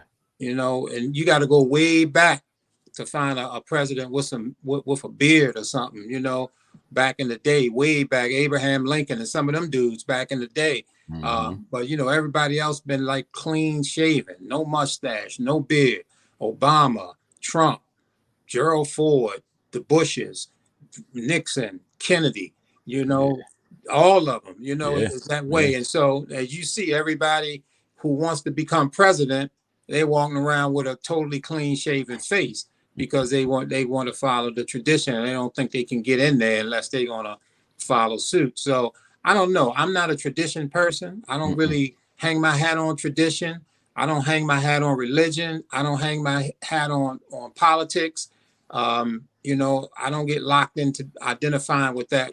You know, I like freedom. I like to be free. I like to flow. And you know, when you talk about the look of somebody, you can look at, say, a Jesse Jackson who ran for president and a Barack Obama who ran for president, and you can kind of look at the difference in their looks. And I think from the beginning, there was no chance for Jesse to really win the presidency at that time. But you know, the brilliant Barack Obama was able to go through and become president. And I'm not saying that about the log on. CB about the log on. I know. CB saying what? And the thing is that I'm not saying that Jesse is any less brilliant than what Barack I'm was. saying it. You know, I say it for you. Yeah, that's, you know. Damn. So, but you can't dance around race though, because it's there. It's in the fabric of America. It's into that flag. Yeah, you know, built into that flag, man. Yeah, it's in the fabric. We you know, we done got into some peaceful disturbance conversation here. Yeah, we mixed it up.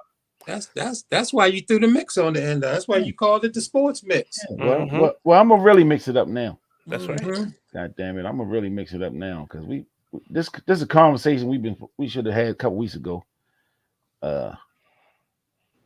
So and this has been a topic on the show quite a bit over the last 2 years, and so we're gonna turn the tables. You know, Ravens win, and we're looking forward to next week versus Jacksonville, and that is a 8 o'clock. So we probably won't be a show after that game because it's too late. But so matter of fact, the next 2 games are night games before I turn the page. So we'll have to find some time to we'll get a show in, you know, and talk about those games. But so I wanted to talk about Coach Prime in Colorado. You know, he completed his first season. First season at Colorado. You know, started off blazing. You know, man. And then it just kind of the season got away from him, man. I mean, they got exposed to this not having the type of talent that they needed, especially on the front, the offensive defensive lines, where they were losing most of those games. I know Shador was sacked or hit more than any quarterback. Is it in the history of the game? Or like, what was the? I know he was hit quite a bit, you know, and so you know we were Prime fans here, and I've been laying for these conversations. Just didn't have time to get them in with the season coming to an end a couple of weeks ago.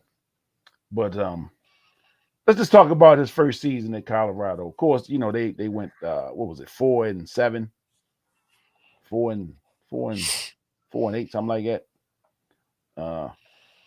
You know, I thought they'd have got 5 or 6 wins. Didn't quite happen like that. A couple of those games they could have went either way. A couple of the ones they lost, but just overall, coming from Jackson State going to Colorado, and kind of really overhauling the roster there. What are some of y'all guys' thoughts on his first season at Colorado?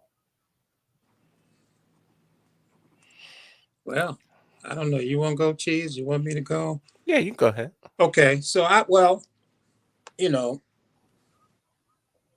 Deion left Jackson State, and I always got to say this when I start off talking about Deion, is that I was hopeful that he would have remained at Jackson State and continue to uplift HBCUs.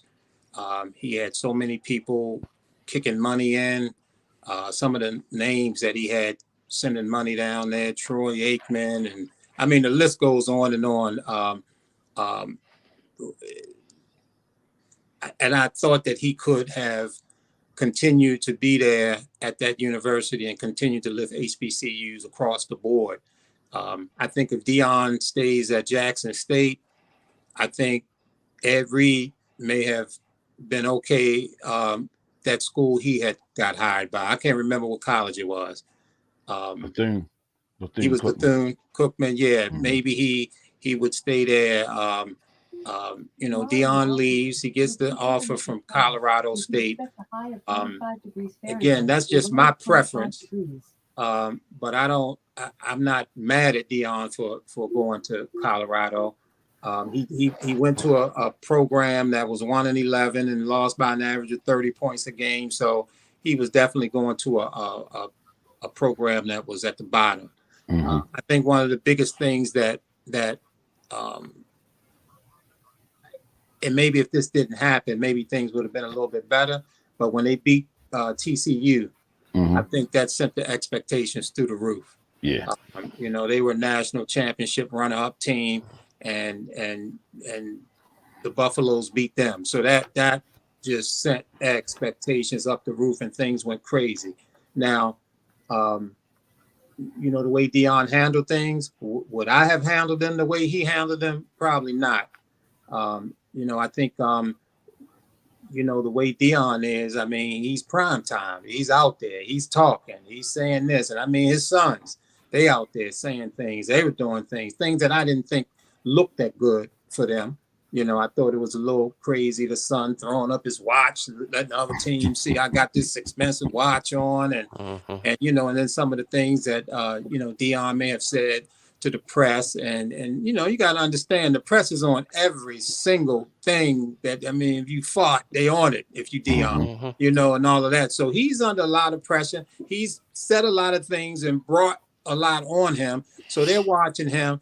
But I think overall, when I look at what he's done there, I think that he has brought so much money to this school, and he's brought so much attention to this school. I think that they're probably their NIL money is probably really deep. I think they got that bag now over there that they can throw at these players. I see he's got the number one offensive lineman committed over there the other day.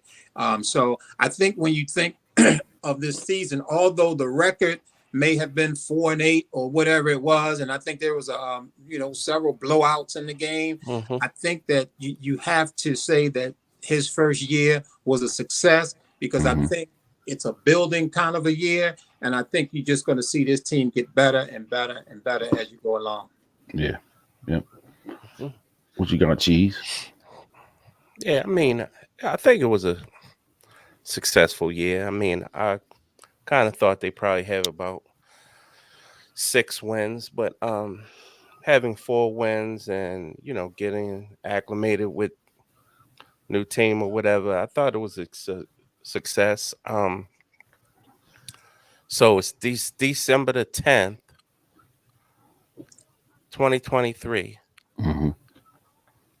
I predict that he will not be the coach of Colorado after next season when the Suns leave. When his other son leaves. I thought about it, and we talked about it when he was at Jackson State. And I said, I predicted he would stay at Jackson State at least 4 years.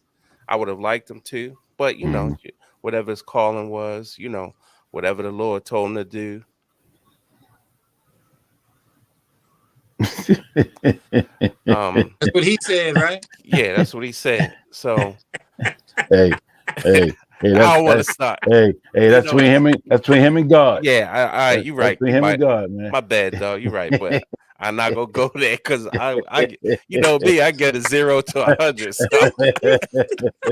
So I'm glad you paused. Yeah, I paused. paused. Yeah, I ain't want to, I ain't want to, but I'm gonna tell you something, and I got mixed feelings about this.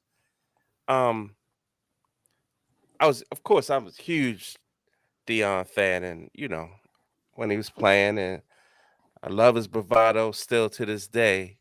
But as the months go on, I'm starting to see things that how when you be around certain people for a long time, you're like, oh man, a great dude, a great young lady, and all of a sudden you start getting them. Not saying that it's red flags, but I'm saying it's fuchsia. And it's just certain things that he does or whatever. And it's like you can't help yourself, man. I know, man. I'm trying to be straight. I know. I hear you. And it's just, I don't know. I mean, I see certain things, and don't get me wrong, he's done a lot. The economy in Boulder has jumped immensely. Yeah. Even for businesses in the area, just like Jackson State. And I mean, you can't discount the prime effect. So I get that. It's just, as Dean stated, a lot of his methods, which people now, and see, here's the difference now between us and Barbershop Talk when we talking 15, 20 years ago. When we did it and we beefing, we talking about sports, it was like, oh man, it's, we just getting at it. Now it's presumed that you're hating, which is a whole new social media dynamic that I can't get with. Because when we beefing in a barbershop or when we beefing down Fleming or whatever, talking about different, we just having fun with the fellas. Yeah, yeah. But all of a sudden now the social media aspect has made it so that, okay, you're hating on Deion, you hating on another black man. No. And what I don't like is the stereotype perpetuated that we as black men have to go along with everything another black man does. Yeah. Like we're only capable of thinking one way. Right. To me, that's hidden racism within ourselves. Like when people say, okay, you being distracted, but what the fuck does that mean? Like we're incapable of concentrating on more than one thing. Yeah. Oh, this is just a distraction. Get the fuck out. What is that? Yeah. I don't understand this new social media stuff with that. But that's just something. But you know what? And I wish Doc was on here because me and Doc will go back and forth about the Deion Sanders because he's a big fan, which we all respect Doc, Melvin Scott. But I don't know, man. I can't put my finger on it. I don't think he's gonna be there after next year. Yeah. I don't think he made the proper adjustments during the regular season when his offensive line was a bust. I don't think he made any change. And when you got the offensive line coach going somewhere else, did he go somewhere else first, or did he get fired first and then go somewhere else? Yeah. And all these changed. I mean, I just don't think he. And here's the kicker, and I know a lot of people are not gonna like this, and now he was totally trying to find a way for his sons, all three of them, the third being Travis Hunter, to put them in a position to outshine the team. That's my total belief. I totally believe that. A lot of people like, nah, Cheese, you wrong. I totally believe that.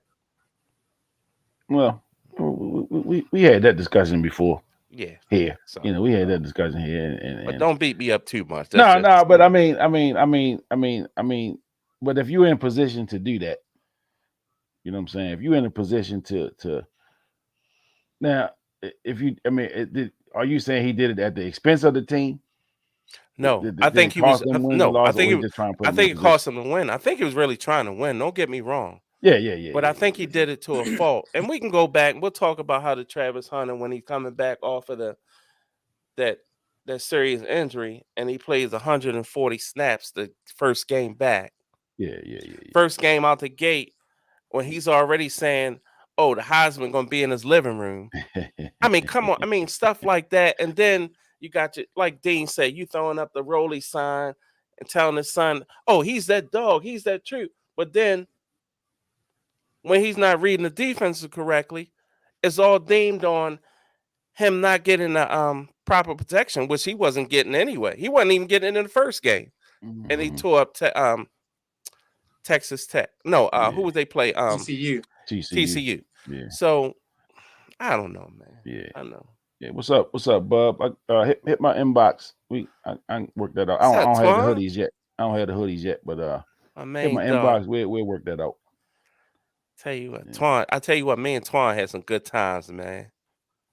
So good dude, man. Yeah, absolutely. So let me say this, because you talked about early on, Cheese, when you were talking, just talking about how it's perceived. A lot of times, like on social media, it's perceived that you're hating or if you don't agree. So one thing I come to realize now at this time, at these age, this time frame in life, right, with communication, because communication is so communicate. My bad, Twan. My bad, dog. Communication is so informal now, right? My bad. Even with with the texting and the emails and all this stuff. Sometimes you can say something to somebody, but it don't read the same way as how you intend to say it. You know what I'm saying? And so for somebody, and that's why you see a lot of bickering back and forth on social media, because if we sitting in the barbershop having a conversation, it's understood. It never gotten to the where we get after it. We just having a good conversation. But on social media, because you can't read it, because you can't see what somebody's saying and can't hear what they're saying, you reading it. Oh, you coming for me? You know what I'm saying? So, or you perceiving it a whole different type of way. So just like it's in the interpretation, how we perceive things and how we read things is, which is why, I'm not real big on texting. Like, I do text, but I'd rather have a conversation, because that way there's some clarity in what's being said and what both parties are saying. So there's no mystery. You can hear it, or I'd rather talk to you face to face. That way we know, we know what's really being said, or what, so there's no personal agendas there, So that I wanted to make that point, when you were saying about just even being able to have a conversation in today's times, because we so media, everything is so social media. We run the Facebook with everything, or we run the Twitter with everything, and we reading stuff, but we're not having conversations no more. We're not sitting back. We're not in the barbershop having them conversations. We here, you know what I'm saying? And so I think a lot get lost just because of the way we communicate now. Our major ways of communication. So I'm glad.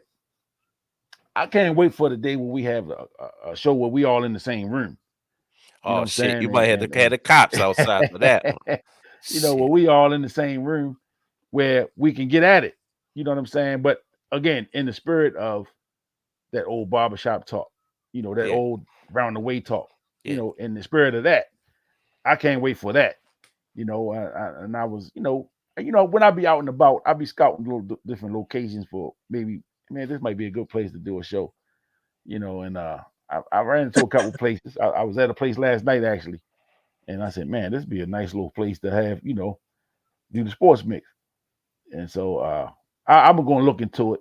I'm going to look into it. I got a couple of locations already that I can do some things potentially, but I definitely look forward to those times where, and for certain, got to have CB in the building, and I'm going to purposely bring up Barack Obama just to piss him off and to get him going, and quietly, I don't know. Have you talked to CB any?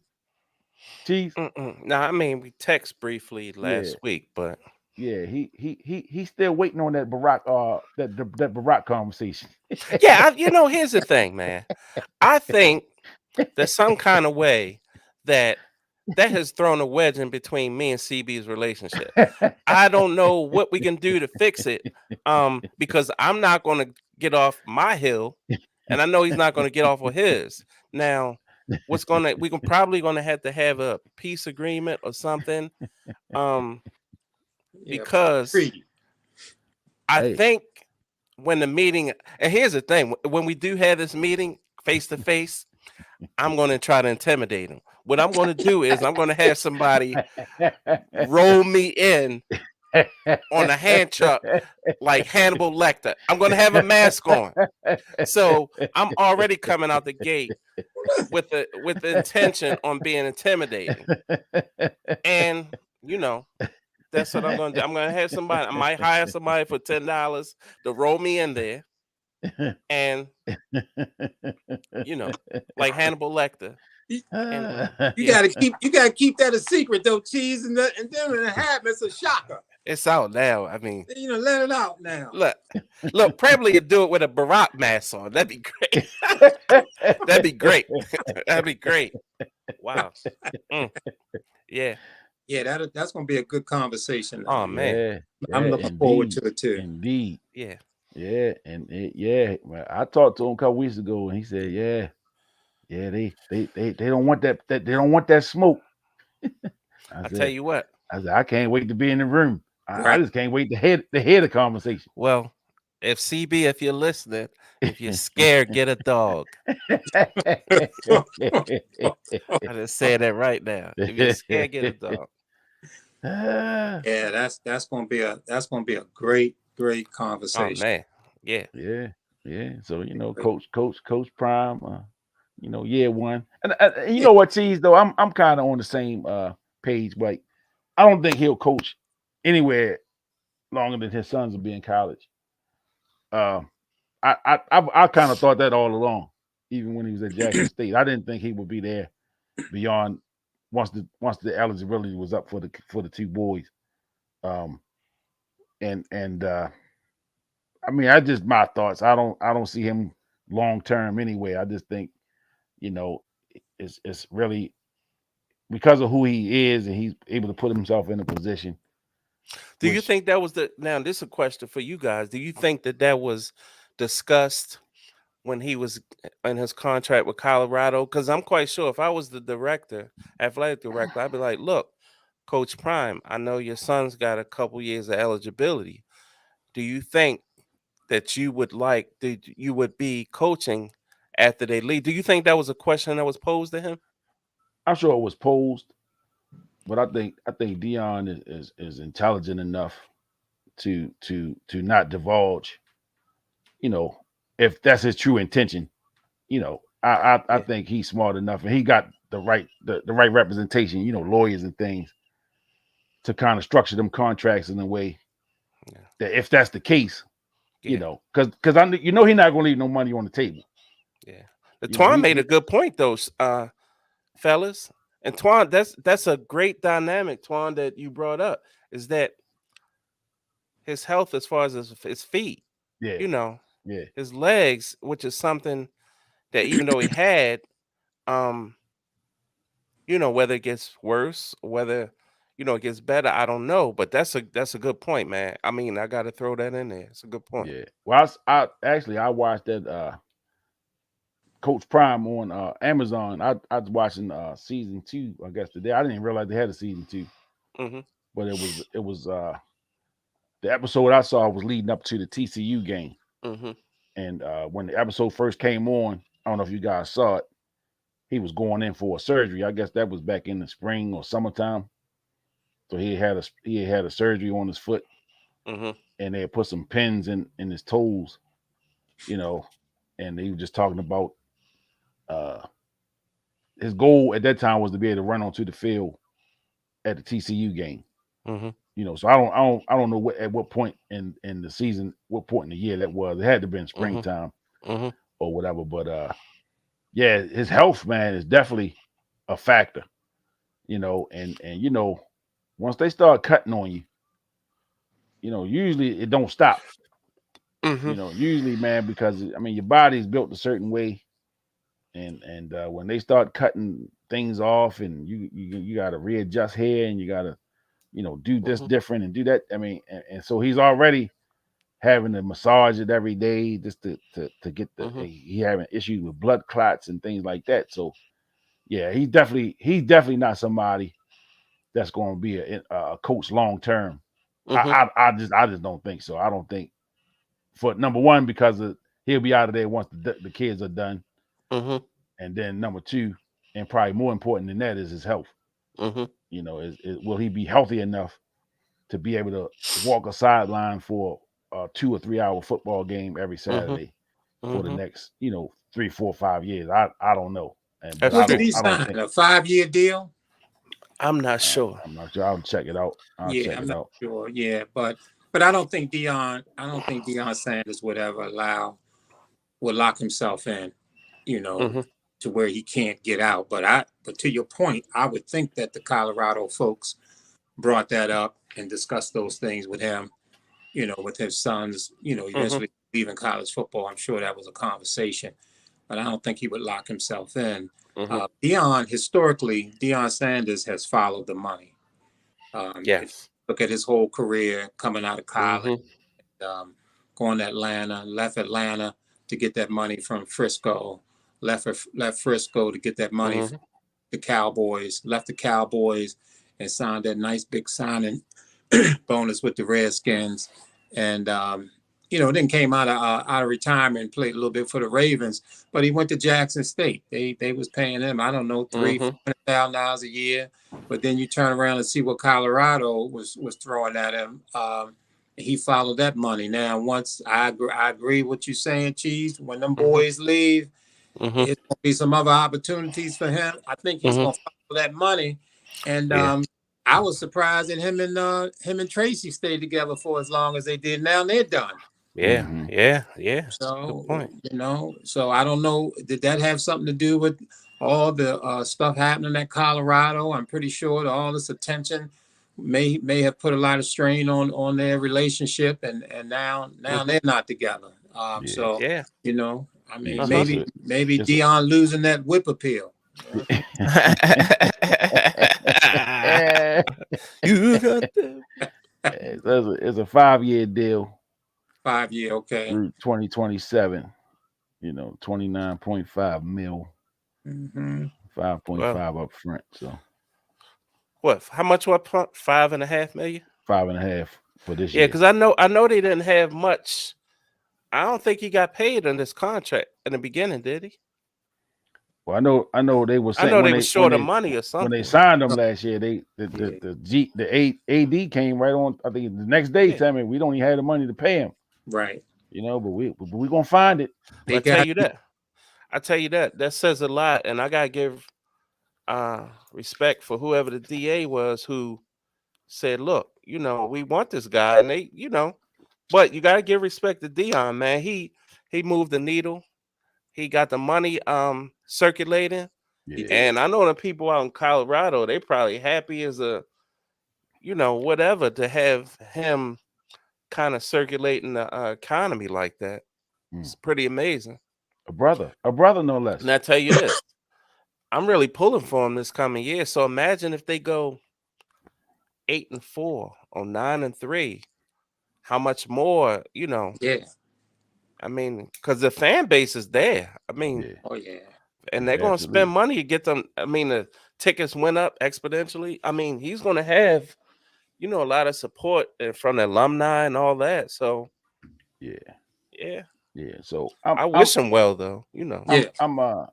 I shout out to Mark Clark and Coach, well, not Coach Doc, Melvin Scott, both Colorado, and Melvin is invested. Melvin buy tickets, he goes to the games.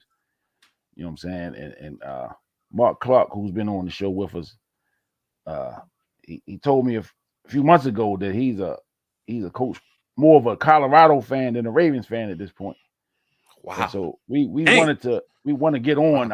We've been trying to, we just busy. He just busy, so we going to get him on because he wanted to talk about it. He wanted to talk about his reasons, and then now the season's over, he can kind of give us his little recap on how he felt the season went, and things like that. But I'd like to get him and Doc on together. Oh man, just because Doc has been to a couple games. He was at some Jackson State games, so he's been following Deion for the last couple years, and then Mark, of course, said, "Yeah, I'm more of a Deion or Colorado fan at this point than a Ravens fan." So definitely want to get those two brothers on and get their perspective. I got a feeling they're gonna try to gang up on me though. Yeah, they strong though, Cheese. Yeah, man. No, you will. Yeah, I think you'd be fine with them. It's CB that I'm a little concerned about. Yeah. But what if they all come together and form like Voltron, like a trio? That might be tough to beat. That really might be tough to beat. Don't worry about beating them. Just worrying about getting your truth out there. Yeah, that's it. That's all. Yeah, that's it. Yep. That's it. So one more topic I'd like to throw out as we begin to wrap up. I don't know if you guys tuned in last night, the NBA inaugural in-season tournament, I guess. The Lakers and Indiana Pacers in that Thanks, Twan. In that game. The actual tournament games were actually pretty good. I watched a few of them, and they were actually pretty competitive. I wasn't a fan of whatever this thing was because it just. All right, what is the end season tournament really going to prove in the long run? I get it, and they drew some, so they wanted to make the games more competitive in November. I get that, because sometimes the guys just kind of coasting, going through the motions and trying to get to All-Star break or Christmas, whatever, and then they kind of turn it up a notch. So they came out a little more intense. The games were, they were some really good games in this tournament. It ended up last night in Vegas. Lakers won over the Pacers. So what was y'all thoughts pretty much just about the tournament itself? When we ain't got to talk about, who won it, because that's not gonna hold no weight with me. Whoever won the mid-season tournament, that really don't matter. But what was y'all thoughts on the tournament and some of those games if you had a chance to watch? I'm gonna tell you something. As a lifelong Laker fan, I've never been so disgusted in my life. Now, God bless Kobe Bryant, Magic Johnson, Kareem, Jerry West. This is why I tell people all the time. I've been saying it for 4 years. I can't wait till LeBron takes the Laker uniform off for the last time. We sat here yesterday, and saw this man put on goggles and celebrate in the locker room for an in-season tournament. As I look over my shoulder to the great Kobe Bryant, I know he's up in heaven shaking his head. I know he is. You know what? I felt it in my spirit. How is he shaking it? Give us a little demonstration of how he's shaking his head right now. Yeah. I felt, you know what? It almost made me sick to my stomach. And the great Jerry West, I know he's probably rolling over. Well, he's not dead yet. But the thing is, I've been a Laker fan. I'm totally not, and to see them celebrate with the goggles, and I just thought it was terrible. I thought it was awful. I'm being serious. It was awful. An in-season tournament for guys who making that kind of money, who need some kind of incentive, is ridiculous to me. I didn't like the whole idea to begin with, and I really can't wait. That's why I hope when they start and at the end of the season. Now, here's the thing. I hope they're the first team who win the in-season tournament and don't make the playoffs, because that's what I predict. They're not gonna make the playoffs. And I mean, I'm on a committee who is blocking the statue of him outside of the arena in LA. I don't want it to happen. It's never going to happen. He's never going to be there with Shaq and Kobe and Kareem. It's not going to happen. He wears different color sneakers for the Laker uniform. None of the real Lakers did that. Oh. I know it's a sidebar, but I tell you what, man. You know. But, because I know LeBron is a lightning rod of a personality. You know, he tends to rub people the wrong way, no matter what he's doing. You know, give me Kobe. Kobe. Now, but see, I'm gonna push back because Kobe Bryant is a competitor. You mean to tell me he wouldn't have celebrated winning that thing last night? Nope. That's nonsense. Nope. That's nonsense. Big Kenny, I love you to death, but you got to think about this. Think about this, Kenny. Huh? And like I'm gonna say it again, I love you to death, dog. But I'm gonna tell you this: I love you too, brother. Ain't no way in the world that Kobe Bryant is gonna celebrate an in-season tournament. It's just never gonna happen. It's not gonna happen. Well, ain't no way. Well, it's these are our opinions. Yes, right. Of course we'll never know. We'll never know what. This is the first time, so yeah. So there's going to be influence. It's going to go on. It's not going to stop with this season. It's going to. I hope not. It's going to keep forward. It's going to go forward. They get rid of. You think they ain't gonna get rid of? No, they're going to go because it was a success. The games were good. People actually enjoyed the games. You know, it was new. So the first time out, of course, you know, I didn't like it. I didn't like the idea of it, of course. But I'm a basketball fan. I enjoyed the games. The prize at the end of it, yeah, I understand. You know, really don't matter to me. I understand. But I really don't think if this was a thing when Kobe Bryant played, because he's a competitor, he wants to win everything. Yeah, that he would have celebrated too. Now, was LeBron the only one celebrating, or was the whole team celebrating? See, that's the thing. The whole team, and see, here's the thing.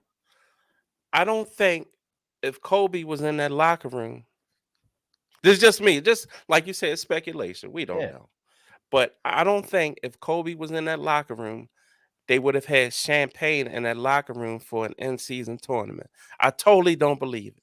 But I think he would have told Jeannie Buss, we can't have this is not the end goal. This is not the end game for us. I'm 100% certain that LeBron didn't order the champagne. But he participated. He put goggles. But the league, I'm sure the league supplied the champagne. Of course they did. Yeah, but Kobe would have said, we can't have that. This just like when they put Master P out the gym coming to the practice. We're not having that, dog. We ain't about it. We trying to win a championship. Kobe would have celebrated the same way he competed hard in All-Star games. I tell you what. The same way he competed hard. His competitive nature would not have allowed him not to want to be the champion of whatever. I don't care if it's mid-season, in-season, out-season. So do me a favor, Kenny. Mm-hmm. On your sports mix, on your page, can you make a poll? Mm-hmm. And just say the poll is, and I know it's far-fetched, you know, if Kobe Bryant was still on the Lakers, would they have celebrated the in-season tournament in the locker room? Okay. Yeah, I mean, I know because you're not a Laker guy, so I understand. But this is sports related, and definitely not a Kobe guy. Good God. But it's an interesting. I just would like to see what people think. Yeah, I would love to see what people. Hey, tell me this, Dean. What do you think? Yeah, I'm not a fan of this tournament. I mean, it don't really make a whole lot of sense to me. I think Antoine made the point. Probably what the point is. The NBA made money. Yeah, that might have been the bottom line. But I don't. The end tournament league would have meant nothing to me if I was an NBA player. You know, I wouldn't have. I mean, I'm just not in favor of it. I don't think, and I have to tend to agree really with both of you guys, that I know Kobe is a competitor and he trying to win everything. I don't care if it's a game of tonk. He trying to win it. That's how Michael Jordan is. But I don't think that if you come to Kobe or you come to Mike Jordan and say, hey, we want to have an end season tournament, they'd be like, for what? Right. I'm trying to win that chip. I ain't They got thinking one this goal. crap, and I think that's what their mentality would be. But Yep. of course, if it's thrown on them, they still trying to win every game. I'm not a fan of it. It didn't excite me. I saw just a little bit of it, and but I understand maybe the league is trying to add some incentives that makes these games more important. I know during the regular season, a lot of NBA fans don't even really turn the TV on until the playoffs start. So I know they trying to figure out a way to do that. But at this point, I'm not a fan of it, and I would think that the players along the caliber of a Kobe or Jordan or down the line, I don't think that they would care anything about no end season tournament. Now I'm gonna tell you, Kenny and Dean, and here's now you gotta separate this as far as the game, because it's in their record or whatever. Of course, Kobe and Michael are trying to win every game. Doesn't matter. My whole sticking point is Michael Jordan and Kobe Bryant, in my opinion only, because they're winning every game. That's a regular season game for them, but they're still trying to win it. They are not going to celebrate that end season tournament victory with no cigars. I kid you not. To see Michael Jordan do that is not happening. It's not happening. Yeah, I can't. No, sir. Did they have champagne in that locker room for the They Lakers? had goggles, champagne. It was like the Orioles won the American League East. And let me just say this. Wow. Let me say this. But Kenny, answer that question though, dog. Do you think Michael Jordan would have been celebrating? Keep it, Kenny. Hold on, Kenny. Before you answer, keep it real with me, dog. Don't lie to me. Keep it real with me. I'm gonna say yeah. Stop. Now, to what level? Yeah. But see, here's the problem. Here's the problem. Right. Here's the problem. Because LeBron James, man, he's the poster child for everything there's something wrong, especially in the NBA nowadays. They want to point the finger at LeBron. Sure. LeBron ruined the league by going and teaming up with D Wade and Chris Bosh and them dudes. LeBron did this. LeBron took advantage of the rules of the league, like it or not. You know what I'm saying? Did he ruin the league? No, he just took advantage of the league, the rules that was in place. Shea, what's up? But come on, man. This dude, man. I mean, I'm telling you, if he sat on the side and he didn't celebrate, he didn't do nothing, they'd have complained about that. He not even taking part with his team. You know what I'm saying? He over there, he think he bigger than the team. It'd have been something. Whether he did it, well, he damned if he do, and he damned if he don't. You know what I'm saying? You mean tell me they was pouring champagne on each other, heads and stuff? I didn't see it. Yep, I didn't. They sure was. I didn't see it. I didn't see it. Yeah. Yep. I didn't see it. I didn't see it. But let's not make it like LeBron ordered the champagne and he bought the champagne. But it made it worse. Because it's LeBron. No. Because it's LeBron. But if it was Kobe Bryant, if it was Michael Jordan, people would be all. It wouldn't have been. It wouldn't have been. We say that because we never know. No. Because we want to believe that Kobe wouldn't have celebrated something like this. But Kobe didn't have the opportunity to participate in it. I'm glad he did. Because we can't blame LeBron and them because they did. No, you can't blame them. I can look side-eyed at him though. Yeah, but we're gonna do that anyway. Yeah. People gonna do that anyway with this dude. Yeah. Yeah, that's true. Well, it don't matter. It don't matter what he do. He's not gonna get the benefit of anybody's doubt, especially people that are not really fans of his. Are you taking up for LeBron, big fella? I am a LeBron fan, but okay. I hate having to defend this dude as much, because it began to be borderline ridiculous. You know what I'm saying? Some of the So wait a things, minute. some of Are the you things they saying? complain Hold about up. with this dude, man. Did you just say that I'm hold on, you kind of said that she's being ridiculous, right? Is that what you saying, Kenny?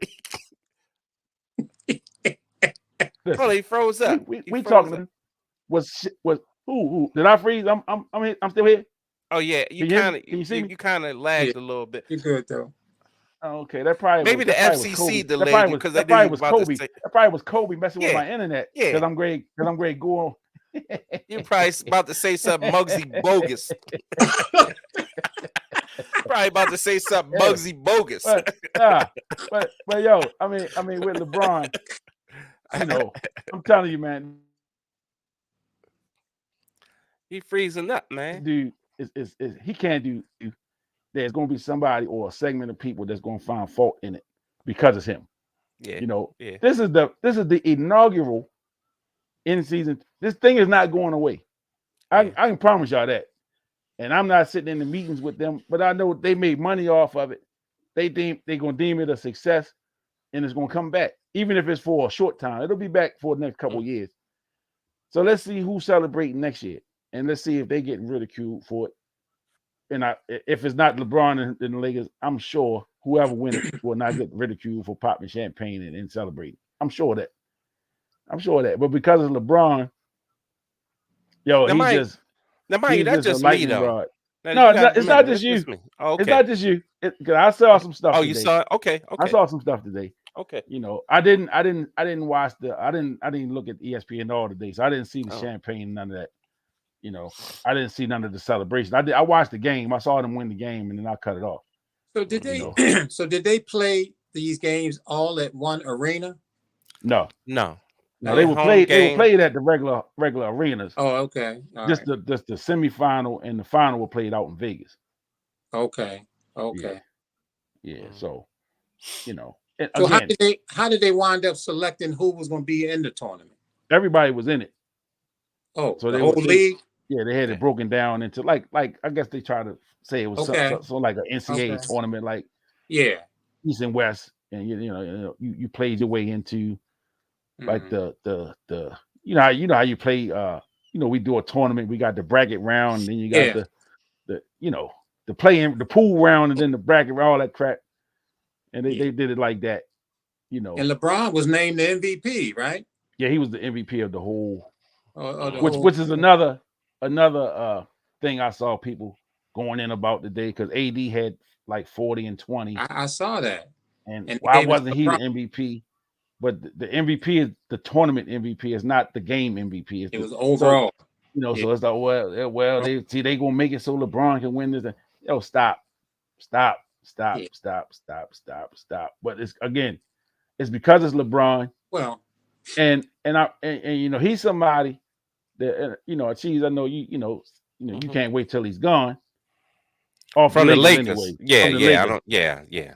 But when he's out of the league, it's going to be a segment of people that's not going to have nothing to talk about, because they do is talk about LeBron in a negative way. They really. I'm convinced now most of these people don't even know basketball. But you gotta remember though. And even though you take basketball and his brilliance into consideration, a lot of the stuff that people have a bias against LeBron, let's not act like a lot of it's not self-inflicted. Because even though he's a great guy off the court, as far as the things he's done for charity and schools, that's separate. Mm-hmm.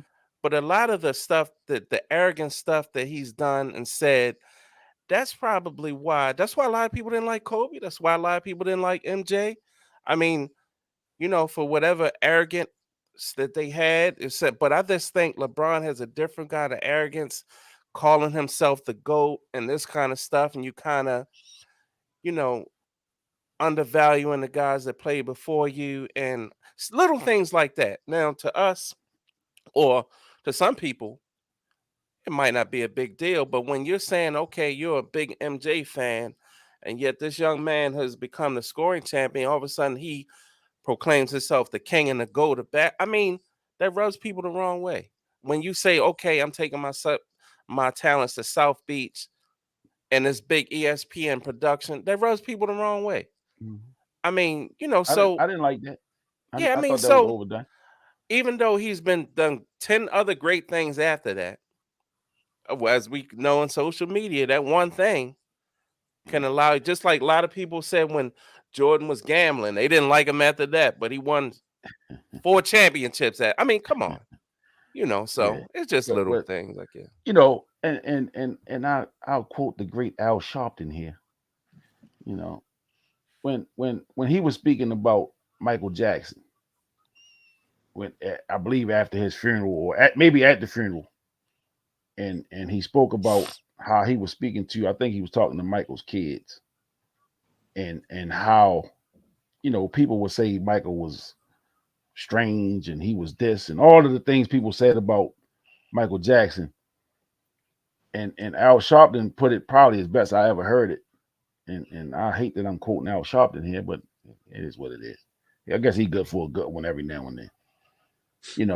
It's not that Michael Jackson was strange, but the lifestyle was strange. Who from the age of 11 has a camera in your face pretty much every day of your life, chronicling every move you make. You know what I'm saying? And so LeBron, in that same vein, has been in our face. They've been telling us he was the chosen one since he was in the 11th grade. You know, he's had the all this pressure to succeed as a young kid, and he exceeded the expectations from what what he did on the basketball court. And he's still playing in year 21 at a very high level. So, yeah, the basketball stuff, he far exceeded that, right? But it's the expectation outside of the court. We talk about a guy, we nitpick at things we don't like about him. But again, like we were talking about Lamar Jackson earlier, LeBron is a guy who's never been in any trouble. Mm-hmm. He's married to his wife, and all his children are with his wife. He's not out here procreating all over the country and, making all these babies and doing all these things that other people in his position have done. And matter of fact, people that in a lesser position than him that have done. Mm-hmm. You know what I'm saying? He a model citizen. Does he always do things the right way? Does he always say the right things? Does he always take the humble route? Probably not. Mm-hmm. But None of us do. And another quote, and I've said this on the show before from another one of my heroes, the great John Thompson. LeBron is doing it his way, and he's not doing it in a shy way. And you're either going to love him or you're going to hate him. And I think LeBron has embraced that portion of it, that everybody's not going to love me. And we saw that probably firsthand when he was in Miami, and when he went to Miami, especially that first year in Miami, when he was trying to be the villain. He tried the villain role because they were getting booed everywhere and all this stuff. He tried to embrace that, but that's not who he is. You know what I'm saying? He's not that. So a lot of times too, we trying to figure out, how do we operate? I don't know how I would operate if I had cameras in my face all the time. If I didn't have privacy, this or every move that my family made was newsworthy. Now his sons are basketball players, and every move they make is going to become newsworthy. His son took a white girl to the prom. People lost their mind. You know what I'm saying? He's just a kid, just trying to be a teenager. But the expectations of others, and again, it's like we talked about with Lamar, and we put these expectations on people because of what we want them to do. And so a lot of times these people don't get a chance to be who they are, because of the expectations of others. So LeBron, man, I mean, he's never going to make everybody happy, and again, I just think there's a segment of people that when he's done playing for good, they won't have anything else to talk about, because they base their whole existence or their whole basketball conversation on talking about LeBron, beating LeBron up for whatever he does. You know what I'm saying? So damned if he do, he damned if he don't. You know, but I get tired of defending him. I mean, damn, and I'm a Jordan fan. So let's make that clear. You know, so I don't think you are. I don't think you are. It's I don't think documented. you are. I think you've become. I think you switched. I think you're now a LeBron sympathizer. No. And I think you've switched. No. I don't think you're a Michael Jordan fan. No. Big Kenny, I don't think you're a Michael Jordan fan. I really don't. No, it's MJ first and foremost. I just think, Yeah, it's MJ first and foremost. You know. Why did LeBron wear 23? All right, case closed. I don't know. I got a feeling April coming, you're gonna be wearing a Yankee hat. It wasn't because of Mitch Richmond. I can promise you that. I just think April come, you're probably gonna be wearing a Yankee hat, Kenny. I don't know. You know better than that. If nobody know better than that, you know better than that. I just saying. Yeah. Look, hey, Dave. Look, Kenny got so worked up. He said you about 8 times. Yeah. I was waiting because I was trying not to cuss. You can put a Yankee hat on him. Yeah, I understand. I'm trying to do better with my 4 words. Kenny engine was revving up. Yeah. I'm trying to do better with my curses. You know what I'm saying? I was getting ready to curse. And you talking about the Yankees? I was about to curse, and probably repeatedly. Yeah, man. But LeBron, I mean, he's been that guy. I mean, this is his era in basketball. He's that guy. He's gonna be scrutinized. Everything he do, everything he say, he's gonna be scrutinized. It's things that he's done that I raise my eyebrows to. Certain things he say, and then when you if you're a Michael guy or a Kobe guy or a Kareem guy or whoever, and he says certain things, and it might hit you a certain way because it might be. I mean, because I think a lot of people, when LeBron came out and said I must be the greatest of all time, a lot of people looked at him as being disrespectful to Michael, disrespectful to Kobe, disrespectful to Kareem, and whoever else is in that Magic and Larry, whoever else is in that category. And the way he said it, it came off that way, and a lot of people jumped on him for that. Yeah, for the record, I didn't think he was doing disrespectful to Kobe. Mm-hmm. I didn't think that. I know, not to Kobe. No, it's not. It's not the point of you being thinking, but it's the fans of. I wanted to make that clear. Yeah, but it's the fans who think that he is, because you might have a guy who thinks Kareem is the greatest, so they're going to be offended. So and let's not act like people are not having Kobe in the discussion. It's just a simple fact he came out in his way, stating that he was the GOAT and he was the king, and it wasn't a good look. I didn't like it. It wasn't a good look for him. I mean, certain things about, like for instance, when LeBron says something like, I'm definitely going to be in that slam dunk contest next year. Yeah, and don't show up. And then he don't show up, So people, ballers, man, they remember that kind of stuff. And they hear that kind of stuff, Right. And we hold on to those kind of things. I remember hearing Kobe say that Magic was his idol, not Michael. Yeah. I clearly remember that. Yeah, so people will hold on to those kind of things and grip it. LeBron is that guy. He is that guy. And everything that he say, everything that he do, people going to talk about it because he's that guy. And you like what they say or you don't like what they say. But when you are that guy, it comes with the territory. So everybody can comment on the best basketball player of his generation. He's going to get comments all the time, but still, he's the best basketball player of his generation. Regardless of what people say, he still got that title there. And he's a magnificent talent. But they had champagne, man, at the time. Yes, yeah. I still can't get over that. They did. They had champagne on each other. And here's the kicker: they had champagne, goggles, and cigars. The trifecta. Damn. But you know, I know the league is really throwing themselves into this thing, and they 100% into it, and they want to make it work. And how better to make it work than to make sure you have LeBron James. If LeBron James and them Lakers make it to the finals and they win it, man, you LeBron is that guy. So you want him to participate. You want him, and I mean, this is the inaugural season. And who is the first MVP of this inaugural in-season tournament? The great LeBron James.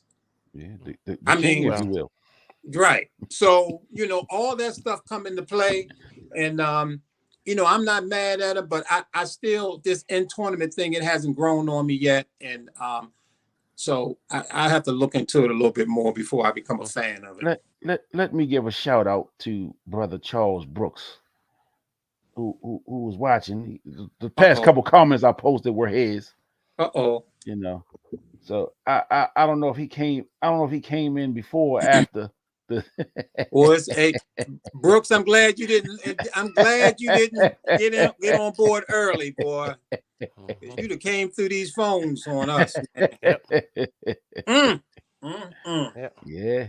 And I'd have been over here like Mills Lane. Let's get it on. Well, here's the thing. I know certain things, and I learned from Sammy the Bull, Gravano, and a lot of other people that when you're in witness protection, you can't really come out and say things on camera. And sometimes you know you want to hide behind the camera and you can still want to say. So when you're in witness protection or you're in a bunker somewhere, there's certain things that you probably can't say face to face. So I get it, CB. I just thought as a New Yorker, you know, being a New Yorker from the Bronx, you'd be tougher and you would come on. Stop, jeez. I thought that. Stop, jeez. Because here's the bravado we get. Here's the bravado. New Yorkers supposed to be tough, just like a Baltimorean, just like somebody from Philadelphia. But boy, I'm starting to think different. I don't know. It's just, you know. See, here's one more thing. And this is what I don't like about CB. Because he's so smart and so intelligent, he tries to use that against people. And by him being uniquely intelligent, far more intelligent than I, he thinks that will carry him even when he's not here. That doesn't work that way. You have to show up and put your intelligence out in front so everybody can understand it. So all that, you know, that hieroglyphics and stuff, the comments, that stuff don't count. That stuff don't count. Yeah. Boy, once you get started, boy. Willis Reed ain't walking through that door tonight. What is he talking about?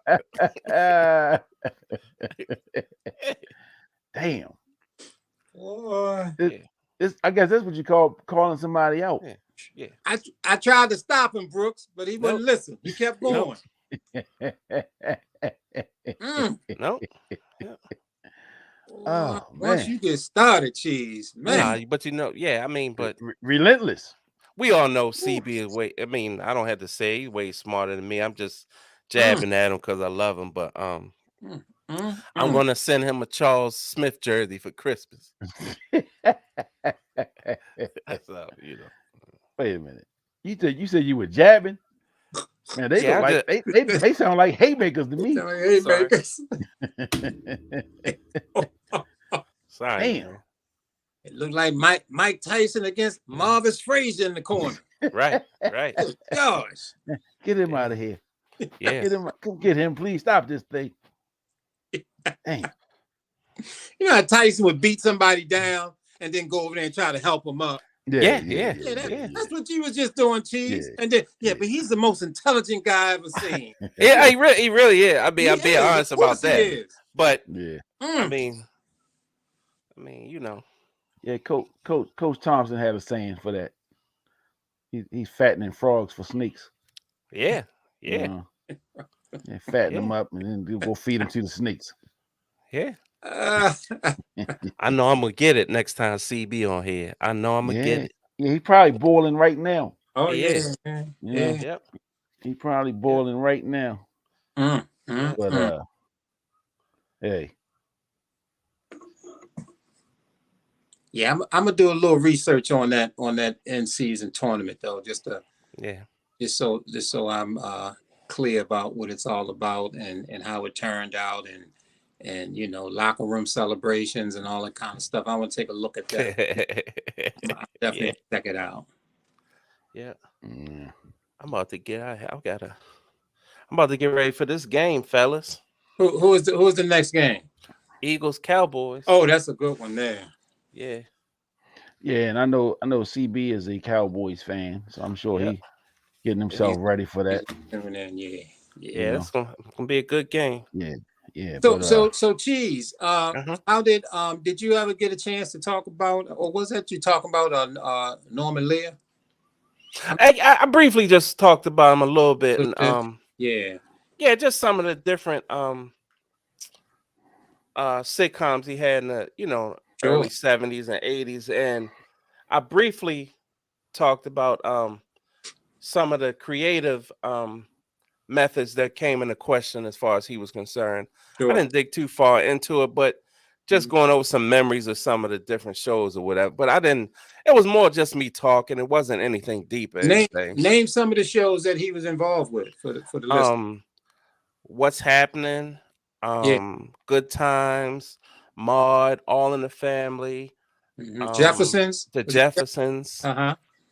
So like I said, that was some of the impactful. And I said that was sort of like our TV soundtrack as kids growing up, especially in the 70s and early 80s. And we could identify with a lot of them, especially, say Good Times and, things like that. And you might have relatives who live like, the Jeffersons, but, it was a great thing, man. Great. Yeah. Oh, Sanford and Son was another. Sanford and Son. Okay. Yeah. He was very, very, very impactful. No doubt. Yeah. No doubt. So live to be 101, I believe. Yeah, absolutely. Yeah. Norman Lear. Brooks gave you the peace sign, my brother. I love you, Brooks. It's all good. Yeah. Brooks getting ready for the Cowboys, man. Yeah, but he also probably lathering up for the time when we do get together and come back on the show and he get to spar with Cheese and I'm going to deny it anyway. Yeah. When he come, I'm like, you got to find a video, fake news. I'm not going to. not Trump. You're not going to Trump him. Yeah, I never said that, CB. Yeah, man. Yeah. Only in America. Only in America. Right. Yeah. So as we begin to wrap up, this was pretty good, man. Talked about the Ravens W. Coach Prime talked about the NBA a little bit. We coming up on the end of the 2023 year. I don't do resolutions and stuff like that, but going into the new year, trying to take the show to the next level. So I have working on a rebranding effort and came up with got a new logo here. And I got some t-shirts that I got out, and working on some some hoodies, that I'm gonna be coming out with as well. Mm-hmm. So I've sold a few today. People posted out earlier, and people were definitely.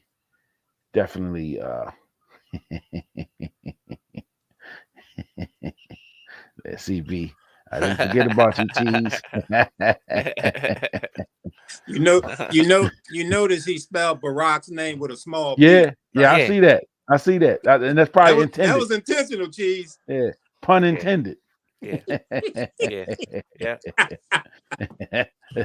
Look. I man, CB. You know what? I told you he'll find a way to get even. He'll find a way to get even. Man. Oh man, hilarious. But in my rebranding effort, coming out, we got a new logo. And I was able to do some of these things based off the donations that I was receiving from some of the listeners and some of the people that support the show. appreciate all that y'all have contributed.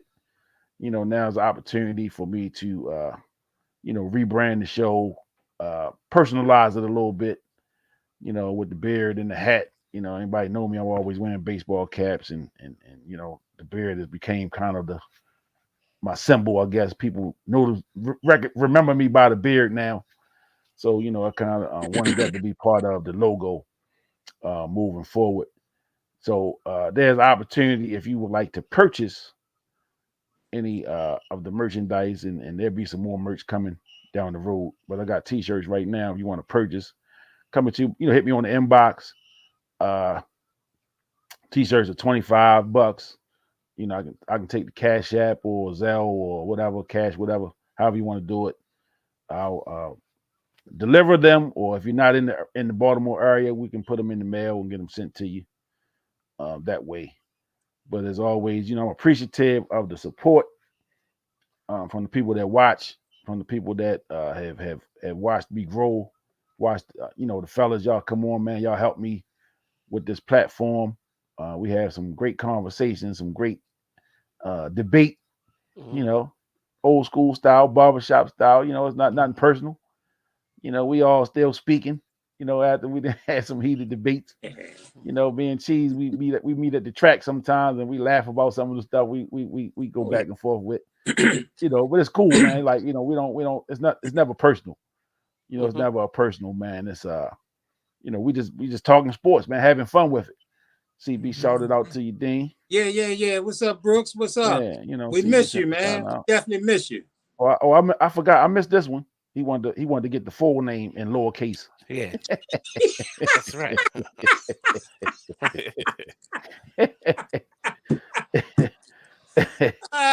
But hey, this is who we are, man. We all come together and we have a good time with this thing. We laugh, we joke, man. We get heated. Yeah, definitely. But it's all, man. This is part of it. This is why we do the sports mix. Yeah. Kansas City just lost. They lose to Buffalo. I've been trying to get this one fly to somebody all day. The fly messing with you. Yeah, fly in my house all day. I've been trying to get this fly. One fly. Hey, I was at work the other day, and when I heard the thing buzzing around, I had to stop everything. It took me about a good 40 minutes. To get him, because I couldn't concentrate no more. All the I said, he got to go. Yeah. And rest in peace. Rest in peace to the fly. But I need my office is already quiet enough. I don't need that buzzing around and stuff. So he had to go. So brother, I definitely can relate. It ain't personal with the flies. We don't mean to hurt you, but y'all invading and you're nasty. But shout out, Kenny, to the logo and it's nice, man. It's you, and I think it fits you, and like you say, that's what people recognize you by, the hat, the beard, rest in peace, Fly.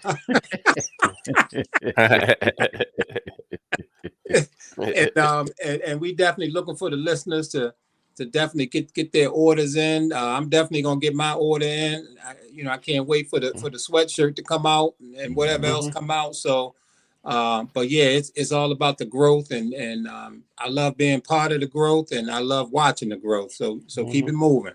Well, absolutely, man. Absolutely. And nothing. I can't do what I do without y'all guys, man. Just to be part of this podcast and be part of the round table. Is a big part of it. We all encourage each other. Cheese got the peaceful disturbance jumping off. So people, I was convinced. I would hope my supporters go over there and support that as well. So it's just good, man. Just to see where I started with this thing and how been able to turn it into what it is today, and just still trying to grow, still trying to take it to another place, to the next level. And I felt like personalizing it and kind of branding it was the next step in that direction, man. And this is it, and this is where we are right now. So I appreciate y'all, that's supported so far.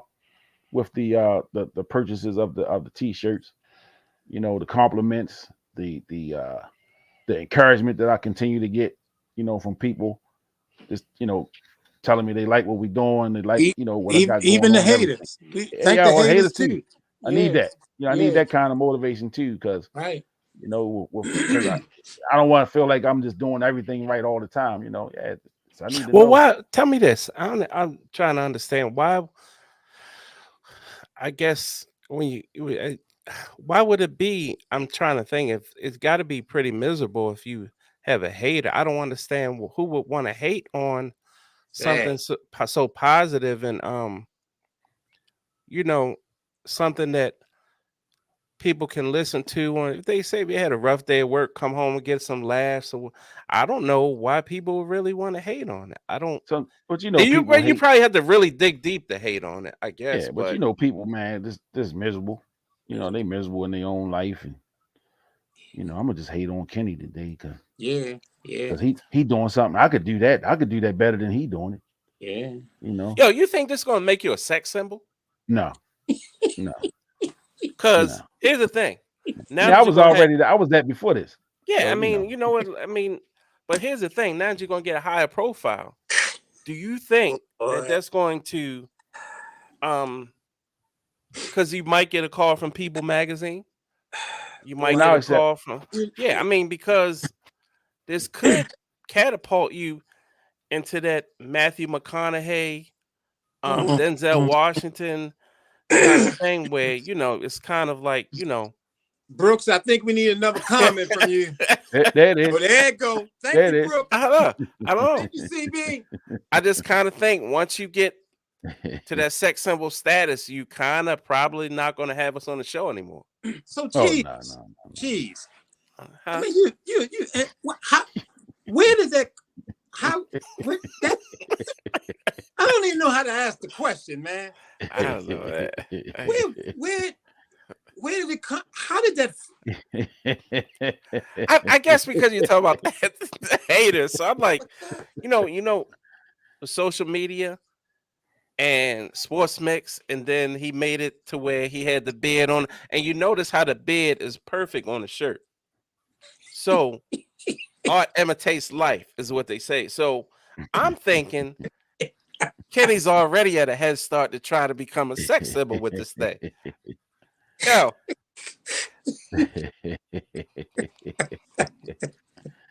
Well, so now hold on, just the beginning. Then it's gonna be the beard speedos, the beard flip flops. I mean, the beard headbands. You know, it's Hey. like you know. hey, So they all great ideas. hey, Yeah, that's hey. true. And this is recorded. So I'm taking notes. Absolutely. I'm taking notes. Boy. You know, Mm. and I'm appreciative. Yeah. You know what I'm saying? I'm Yeah. appreciative. Boy, Yeah, that cheese, boy. Mm. yeah.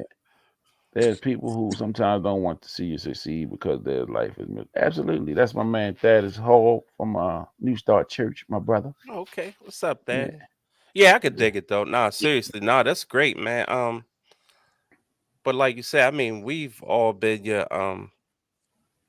biggest supporters anyway. So you know, it's a great look. I don't and it's good to see the support that you're getting. Obviously, I'm gonna get one, but you know, I don't see and then again, I said it for years. I said it for 53 years, 54 years now. I mean, it's if you hate on big fella, you just have a miserable life. That's you know.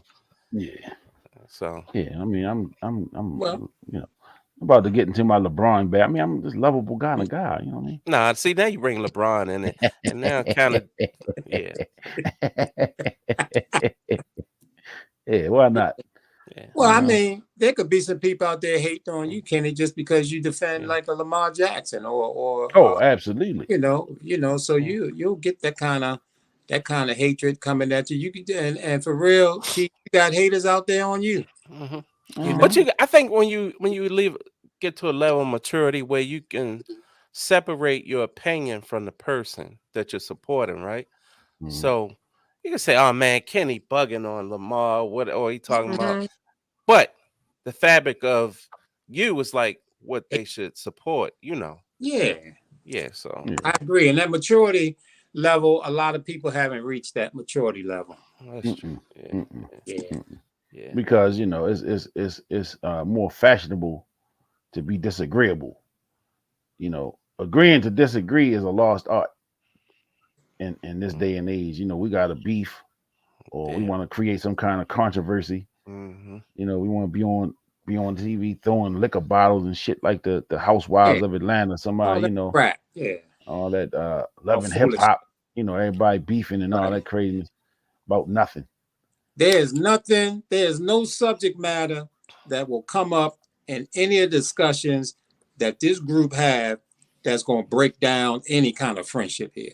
No, Mm-mm. It's absolutely not. impossible for that to happen. I agree, D. Yep. Mm-mm. It's impossible. And Yeah.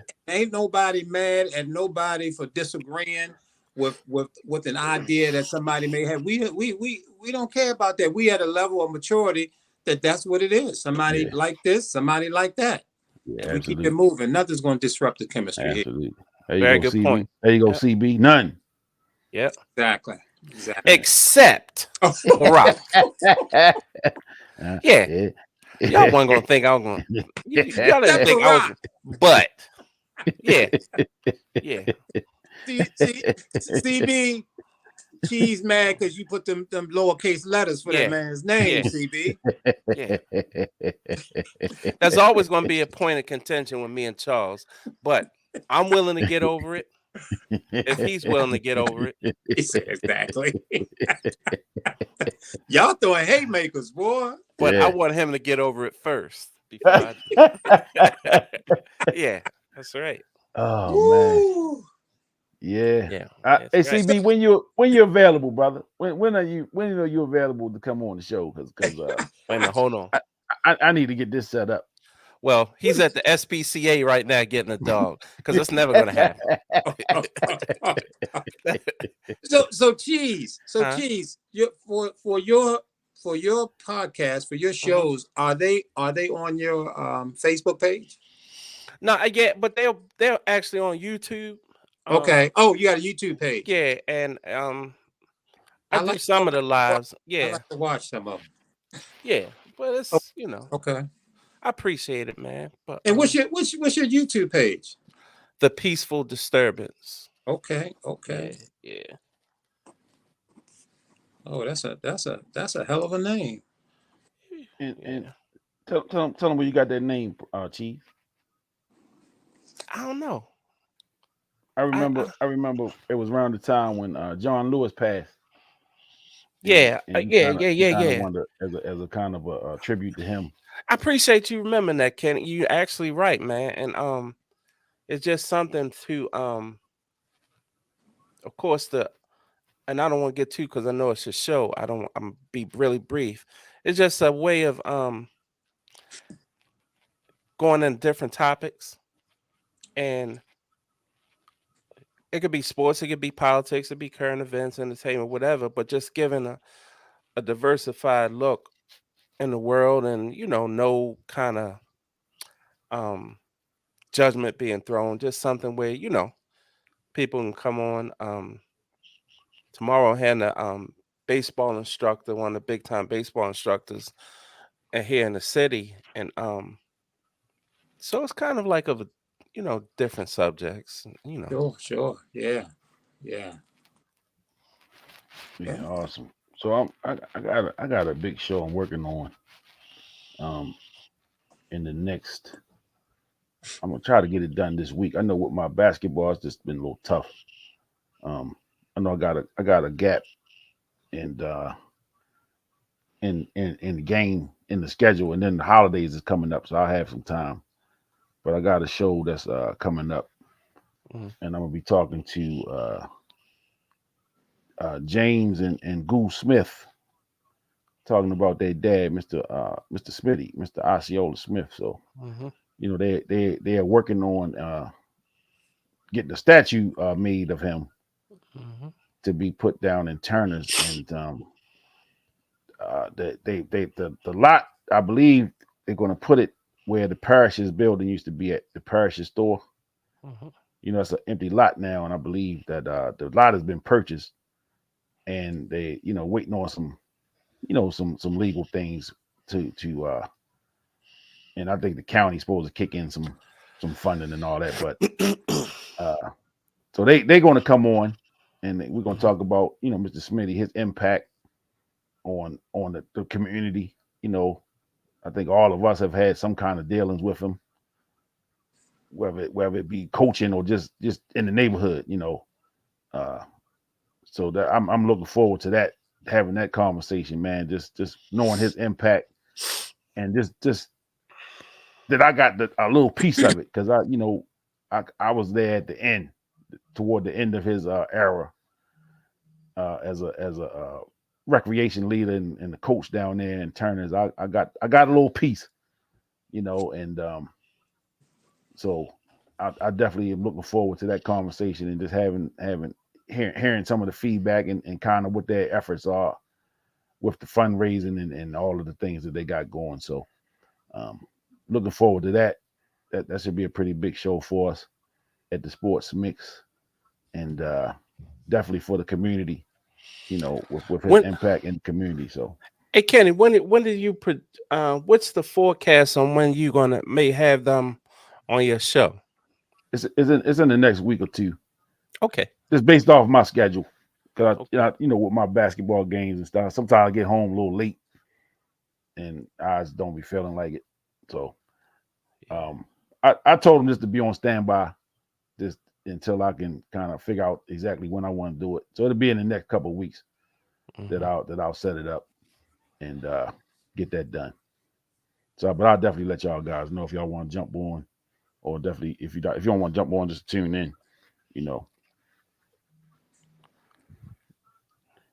So somebody want to know what the name of Cheese page, and they would love to follow them and check you out.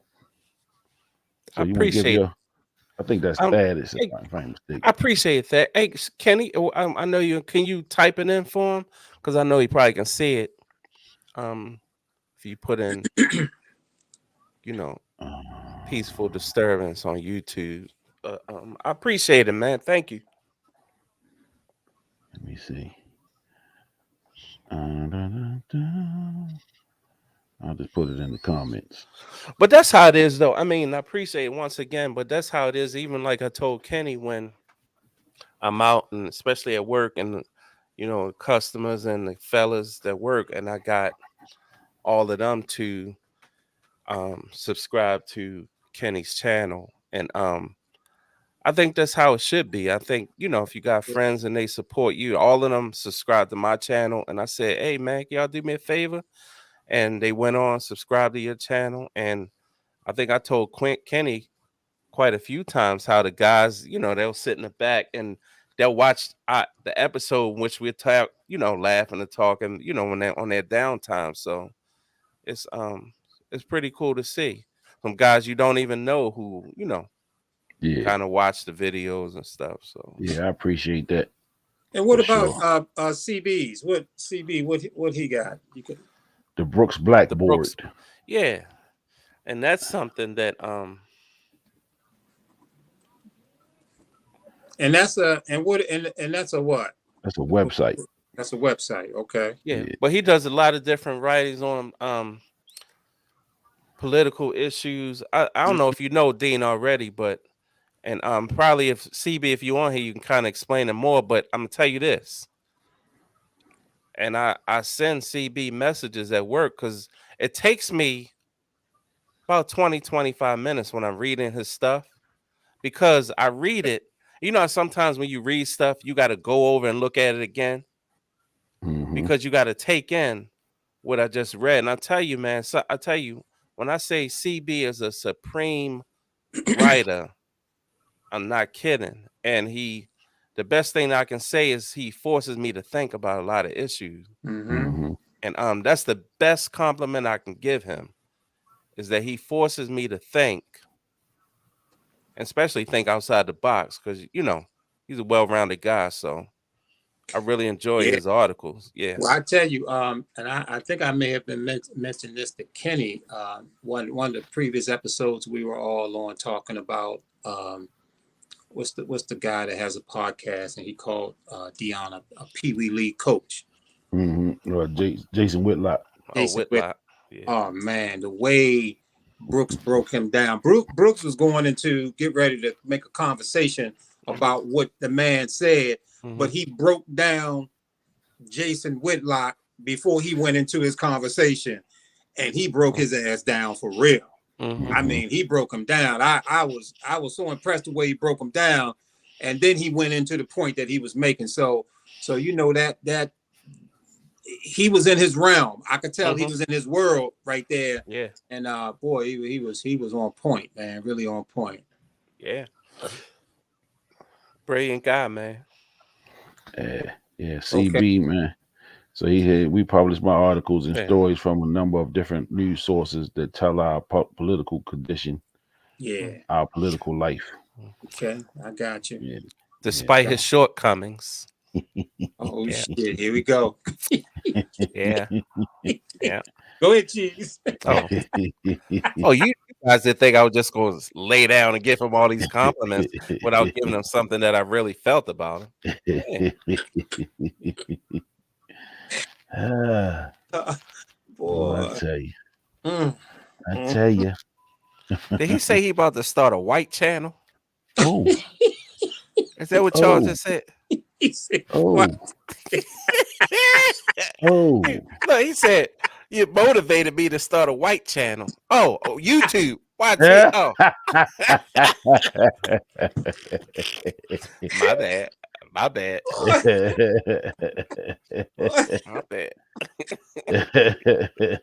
Jeez, I think you need some help, man. I say YouTube. I get ready to say. Oh boy, y'all on your page, you haven't started talking about P. Diddy or any of them guys, man. I don't. You don't fool with that too much. I mean, yeah, I'm more of like I don't know, just stuff with some substance. I mean, that's a little too dramatic for me. You know, just too, I don't know, too gossipy. You know? Yeah. But I mean, I know that you seem to me that you have your perspective on things. It's a lot of stuff out there talking about it, but you seem to always have a perspective that will bring it to what it really is. You know what I mean? I understand. Yeah. You seem to bring the realness of it to the table, and your discussion point is way deeper than what the surface stuff is. You know, that's a good point, man. And maybe I will reevaluate that. I appreciate you saying that. Yeah. I definitely think you could do that. And Brooks, yes, I think you should look at the YouTube channel. I think that'll be a success. I think it'll add to your webpage. I've been pushing them. I've been pushing them to do it. I've been pushing them. Yeah. I've been pushing them. Yeah. It's gonna get done. Yeah. You know, it's gonna get done because definitely, and you know, he has a perspective as well. You know, that I think more people need to see and hear. You know, I think so, man. I think, you know. And I mean, and you as well, Dean. You know, you as well, man. Yeah, you know, I'm still under construction. Yeah, it's gonna happen. Yeah, I'm having a tough time, man, with this job I'm in, this position. It dominates me. I don't like being dominated, but that's kind of where I am with that. But it's coming. I got so many ideas. Yeah, CB. Yeah, we talk about it all every time. Mostly every time we get on the phone. It comes up, you know, and I say, yeah, you just gotta do it, you know. You gotta do it, you know, just take a shot. And you know, like the videos don't have to be long. You do little short joints. Yeah. You know, just hit your topics and get up out of there. You know, and you probably do better. And that's something I gotta work at too. When I do my little videos, I gotta make them a little shorter. Yeah, so that because people's attention span ain't but so long. They ain't gonna sit back and watch no whole 10, True. 15 minutes True. of me ranting and raving. Yeah.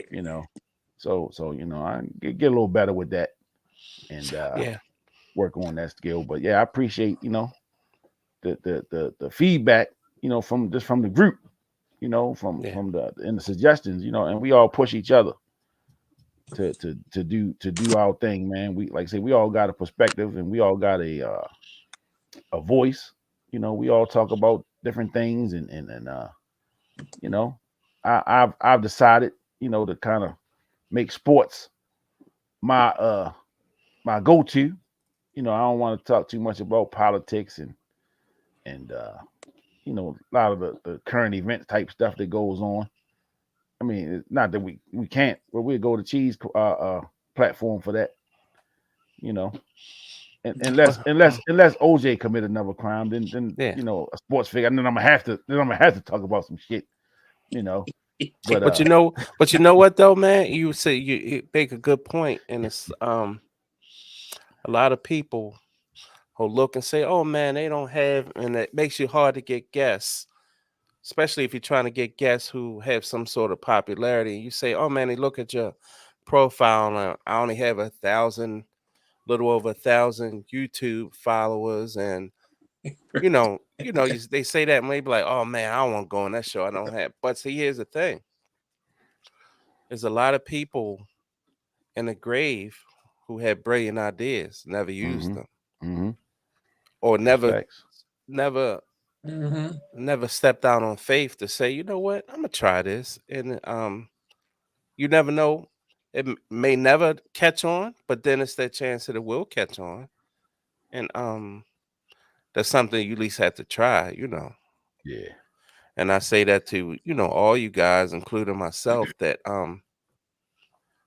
just step out and see what happens. I mean, it'll probably be somebody you don't even know.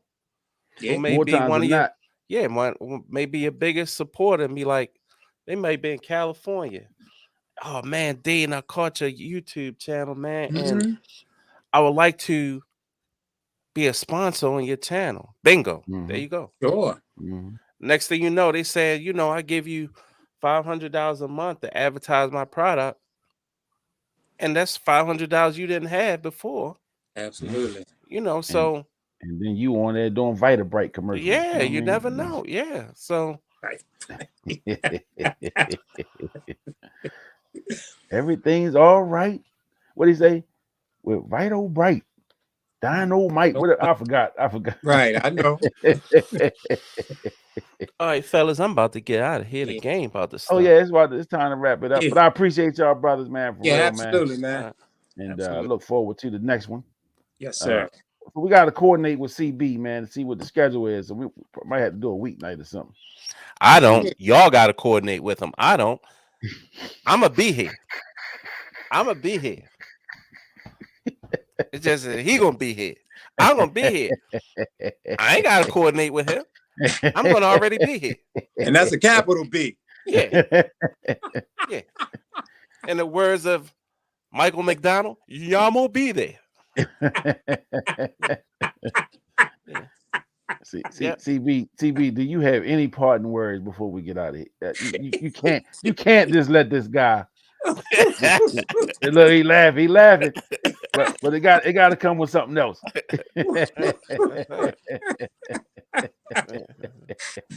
Oh boy, yeah. Oh man, good stuff, fellas. Okay, good stuff. Okay, all right, yeah, okay. Yeah, shout out to Neil. What's going on with Neil, man? Neil good? Yeah, Neil down in New Orleans. Yeah, hanging out in New Orleans. Yeah, okay. So he down there on Bourbon Street. Get him a fan too, cause he ducking the smoke. Yeah. He down there looking for Bill Walton. Yeah. Oh. I'm a toast to the brother. Yeah. This is hilarious. It's tough group, man. Grilled cheese.